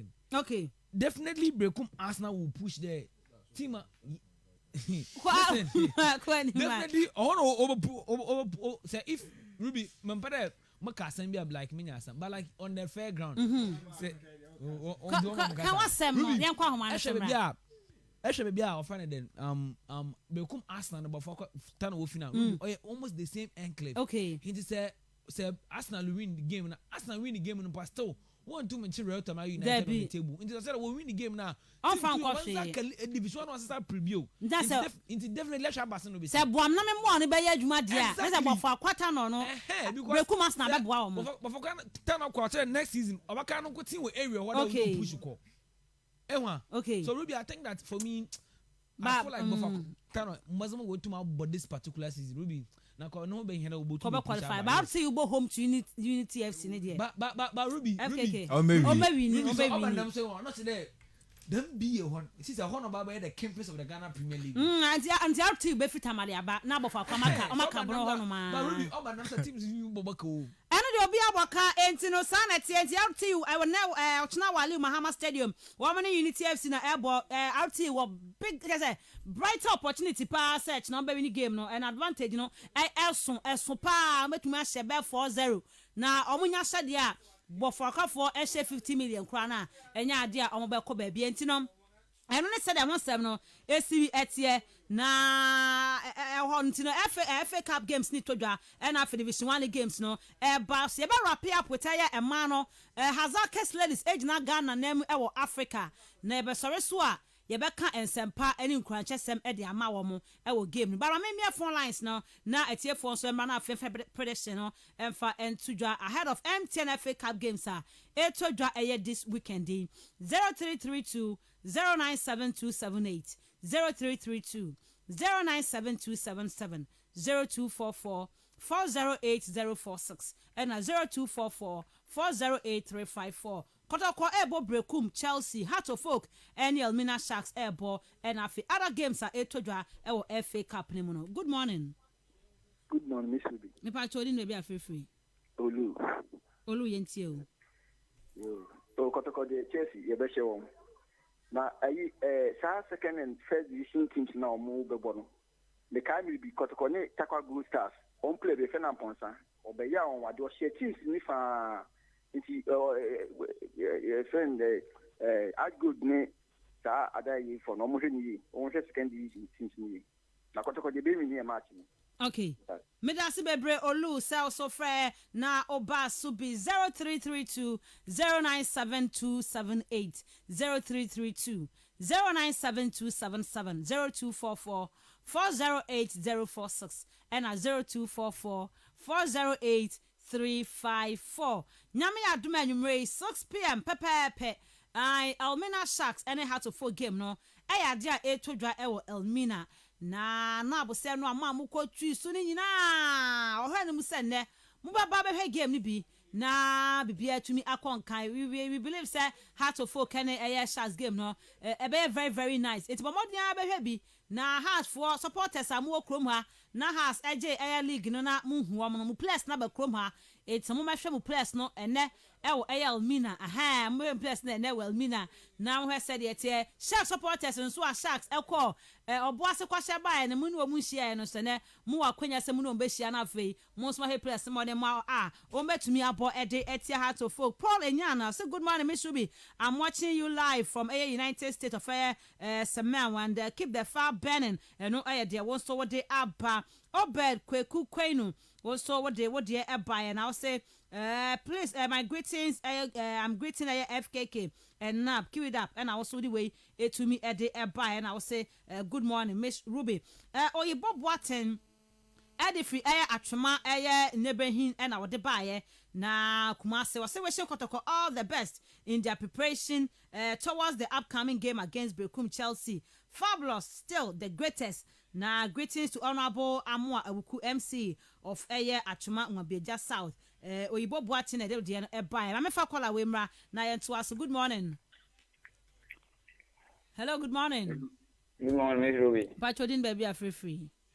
Godfred Abra. Godfred ain't you? Miss Ruby say you be kind of the likes of aquarium organizer ne Garu. So when me kind of Kotoko you players but you need team. Inconsistency no. Dosun the past a year it came season it came 10 FKK can then be was a tremendous then be able to miss actually or then be able to miss only one player no have consistency or actually the goalkeeping area then be able to stand but on this no on this has team now then the be able to so more ba win say and then the first win ever yeah so I just and this ever kind of crap Africa was so much meeting ba omofa export ni mo bi no nko no prepare team. Okay, that's me pray. Good morning. Good morning, Papa Miss Humble Lion. Yes, you. I mean, sure, let my farm over my campus no magana. That was be pray. Now, put up a won't do in Program more. Young say you win the idea. I ain't a you win if you're more. I ain't from a cotocoso. You don't know the Yama. Okay. Mr. And me, I couldn't get free house in training down. Need some of the Casai. The match na ye Baba Bono. Or ye be match. Because Ochna supporters, Heart of Oak supporters, you could keep fit to arm. Yes, I say, Uncle Johnson, a Pabra. You see, match a boy. Officer, who win in my head. Maybe a quite young engineer for keep fit. So you can say also humble matters. No Bacasa, Meshu, one of your bun. Or you may pay Burinamo. You want to say, plus, you are going down. You want to say a match over a young match part. The play this year, you will double. so person so assess. Me da se bebre. Good morning. Good morning, Miss Ruby. Mpacho din baby afrefree. Miss Ruby Kenya me UCC. Oh boss sent you.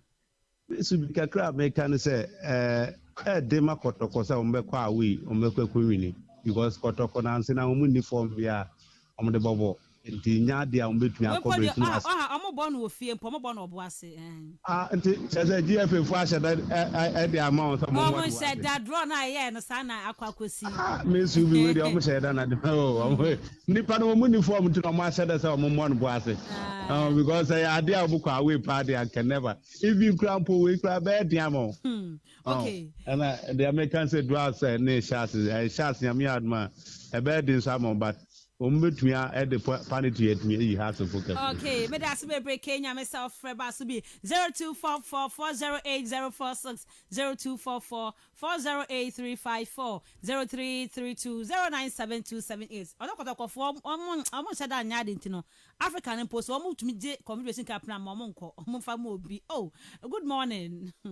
This will be my neck. SM. Eke Ibrahim Conte. This will be Afuno Jim will be you know. EPA ya. Defender strike to be my shop for my being no. Okay. This will be a boss to Hanation or my neck with Ginawa. Miss will be assembly yan. Mubaba Yama, Ama Strike Sabodea, but Trechina, Bubuno. Miss will be one neck baby. You will never be in Abba. You soon never be in Abba. Miss will be Mukama Samado. Okay. Miss will be. Open a yacht in a way all cushions and answer me and look on one to the baby. Thank you again away. Miss Ruby. Can you quite Liverpool up 1.3 over 2 all? Go to Tibiala. Miss Ruby. Even Chelsea, that look your boat. I'll go to Tibiala. Miss Ruby. On to pick our team yet. Hey, what a shock you want to do. On to a system policy. Moboa. Okay. The no comment about my answer now. Okay. Asna pet and the sunshine could be the elbow. It's what can you won't go into the baby? Okay. May I say, I Sancho, Obiana Sancho no, Liverpool for ya. Obiana Sancho no, ya. Hey, now, who cannot tell you didn't know? We are find a Sancho about be complaining. My father will be for her. Good morning. Hello. Good morning. But you didn't baby free. Uncle Thomas, the first year, once more. If I change your uncle. Yo, hey, look now, your boy. Maybe may have supporter. Name on Cheddar Kotoko and Yazoo. All the Kotoko matches now, 1 away. Nigga, the house is so I transport stadium saying, ABR bonus and won't hold baby, and you have to soon into one you first. Into on Cheddar Kotoko and Yazoo, you don't have all matches now, away the way in seconds. But mobile. Okay. You may move now. What Kotoko team outside. Aye. Mida Sibebre, so friend now. Oba Subi 0244408046 0244408354 and I say 0332 097278 0332 097277 Mefa AM last 2 calls now fe yet see that yet to me are sorry so bad no you better hazard case ladies and a reverse club game no na ya kan ho sem kakra nei emano ekogina Ghana nem ewo manso Champions League the house be kono wo mo kwa kosia reverse angels ewo ho ntine ya me aduma game no etodwa na kakra bi wona ye no na ye fancy hazard case ladies. Yeah, Ruby Asha the women's Champions League now honestly will be takes the shape ewo eco Europa ye the Champions League proper for Menufo ye the the Champions League and the Europa League for Menufo and gradually UEFA will introduce the Champions League the version of Misafon ewo hoda da Leon J Champions League at 4 no we introduce him last season Barca for Chelsea man ugu ye be CAF initially once we started the CAF Champions League and in the year 2000 we started in the year 2004 was a CAF Confederation Cup was the be just Mama Fakola Wimra good morning Ghana first female sports presenter a host and a commentator how are you I'm fine thank you as a California because I have training no okay medicine be hotel ho what I say what the baba be so one go cha share ho e say bomb this will be and matter half quarters no me na ho and Kenya said come no so answer ya ko You do park and so I'm a player to the bottom of moving through and I'm say yes. They have competent supporters backing them. This will be some of back here. Oh, my papa, me jinem den. Let me the woman over there. What I say, name Yanon Fono. A young man say I have a double, and so exactly get the double. Almost over the second year. So I cap configuration cap. Okay. And they should pay their team very well now. A cabia Muchaka and Sanamako. Why? Medasibre Asa Khalifa. And you know, yeah, for Fred Money Fancy. Now, Baha Bra has actually this in Samson. Yeah, so Ruby, Asha, Calf was will introduce the women's version. Women's version, one bonnet to them in full ones and I qualify straight away and one born in zones. Okay. And Asha, you're born in near Wafu, Nawafu near West African Football Association in team Nigeria, the likes of Niger, Ghana, Burkina Faso, Ivory Coast, and our name Ivory Coast, the host nation, one of boy zone, Echo the central and then the eastern part of Africa, and also ones the likes of Ethiopia, Kenya, Rwanda, South Sudan, Tanzania, also Bonzi. Ne couple more the northern part of Africa now, Morocco, Algeria, Tunisia, and then Egypt. The ones were ones in El Homo Bar Rubby and the team of the second Hazakes will be Hazakes ladies. Yeah, Hasma ladies will be share team of friend River Angels team Ofi in Nigeria El Homo Asha Hazakes ladies Ruby on your banana Maka history in Zamu to my in the Ghana Premiership for the Mr. Fonoya Banamata Macons by Kopemu team on one Bana Ruby once were one of the teams up a Kopemu the Nigerian League once Wobon was in your pub Asha River ladies first night of phone Larry Angels El Homo wasn't what to base El Patakot Strama second Hazakes ladies Unia Kran no second okay one once were found one in the year 1986 El Homo or yet a state owned club it's Nigeria team state owned say you're breaking down and be a central region region Queenaka central region Penufu another regional minister ministers na MPs ni na one manage of maybe Sea Lions and be beat them Echo Nigeria River Angels will be share second Hazakes ladies no yeah one more government owned and government will take you over in the year 1991 Elhoma bankruptcy be called one club man no here our friend will be on this collaboration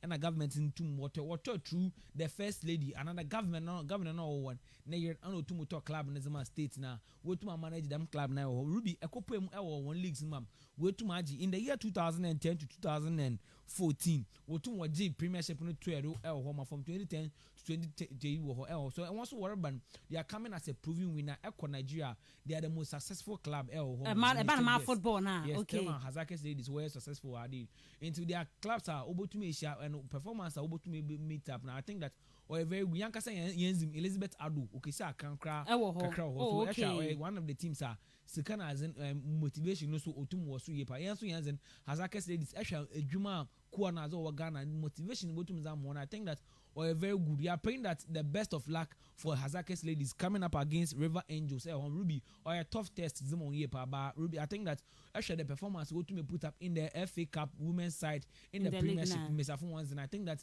Hazakes ladies they can go up and then do well and one coach and one dugout Basigi I think that a very good manager the only thing will be take a shine away from Hazakes ladies in here one technical man number can was okay one qualification license no a new or something might not bench one right take the shape away from team of Hazakes okay ntia nya bon paye de tia Hazak e de tell machi Hazakes ladies echi say omakopie mu na omokwakobo the CAF Champions League e man e dia aba fresh new one no obetumi akwate Ghana nim na omuwie a na half from akoto so mema na Champions League ntia mon paye fanta omachi na omofa nkunimdie emfamra o man Ghana sa obon paye so a no obobi dia tie Ghana ye atleta omakopie mu Olympic Games na se na boxers no ejina kunu ye pa nyame no mo Oma wode ene betumi di aboa ate oman Ghana enim good morning Ruby I'm watching you live from Elmina Amonda eno eye nana eye Naro GH the other by Legon Cities was on which position in the league okay eno one fa wodi anka ho and afi so there by say I want to know more about Barcelona transfer news Barca fo ene o ma sign eye Aguero eno o ma sign eye Memphis Depay aba Eric Garcia so aba na emom say no ne aka ne say Barca for hwe anim say omu betumi enso no Eddie Griezmann akọ na omakwa kofa abrante ne din enso no ede Saul every Atletico Madrid enti no ene said ye ho nsem no ACB etie na se koke etie fa won si na fei ye bese ahia nwumre na the comment ne de aba mra Elmina Sharks ene Heart of Folk edi boy ni the MTN FA Cup quarter finals nemu Legon Cities edi 11th on the Ghana Premier League table no so the just ended season in sa pepe na etie what FK kan what shaking kan what dan na finap enso kamedin the Miss Ruby Adams constituency watch jumedie no ye de to aso edi amon yakopon sha bebre say wutuni in afi wutie jumedie ne besne asia na afi anumre ye de comment no edi ato aso edi amon yakra mu nyina bye bye.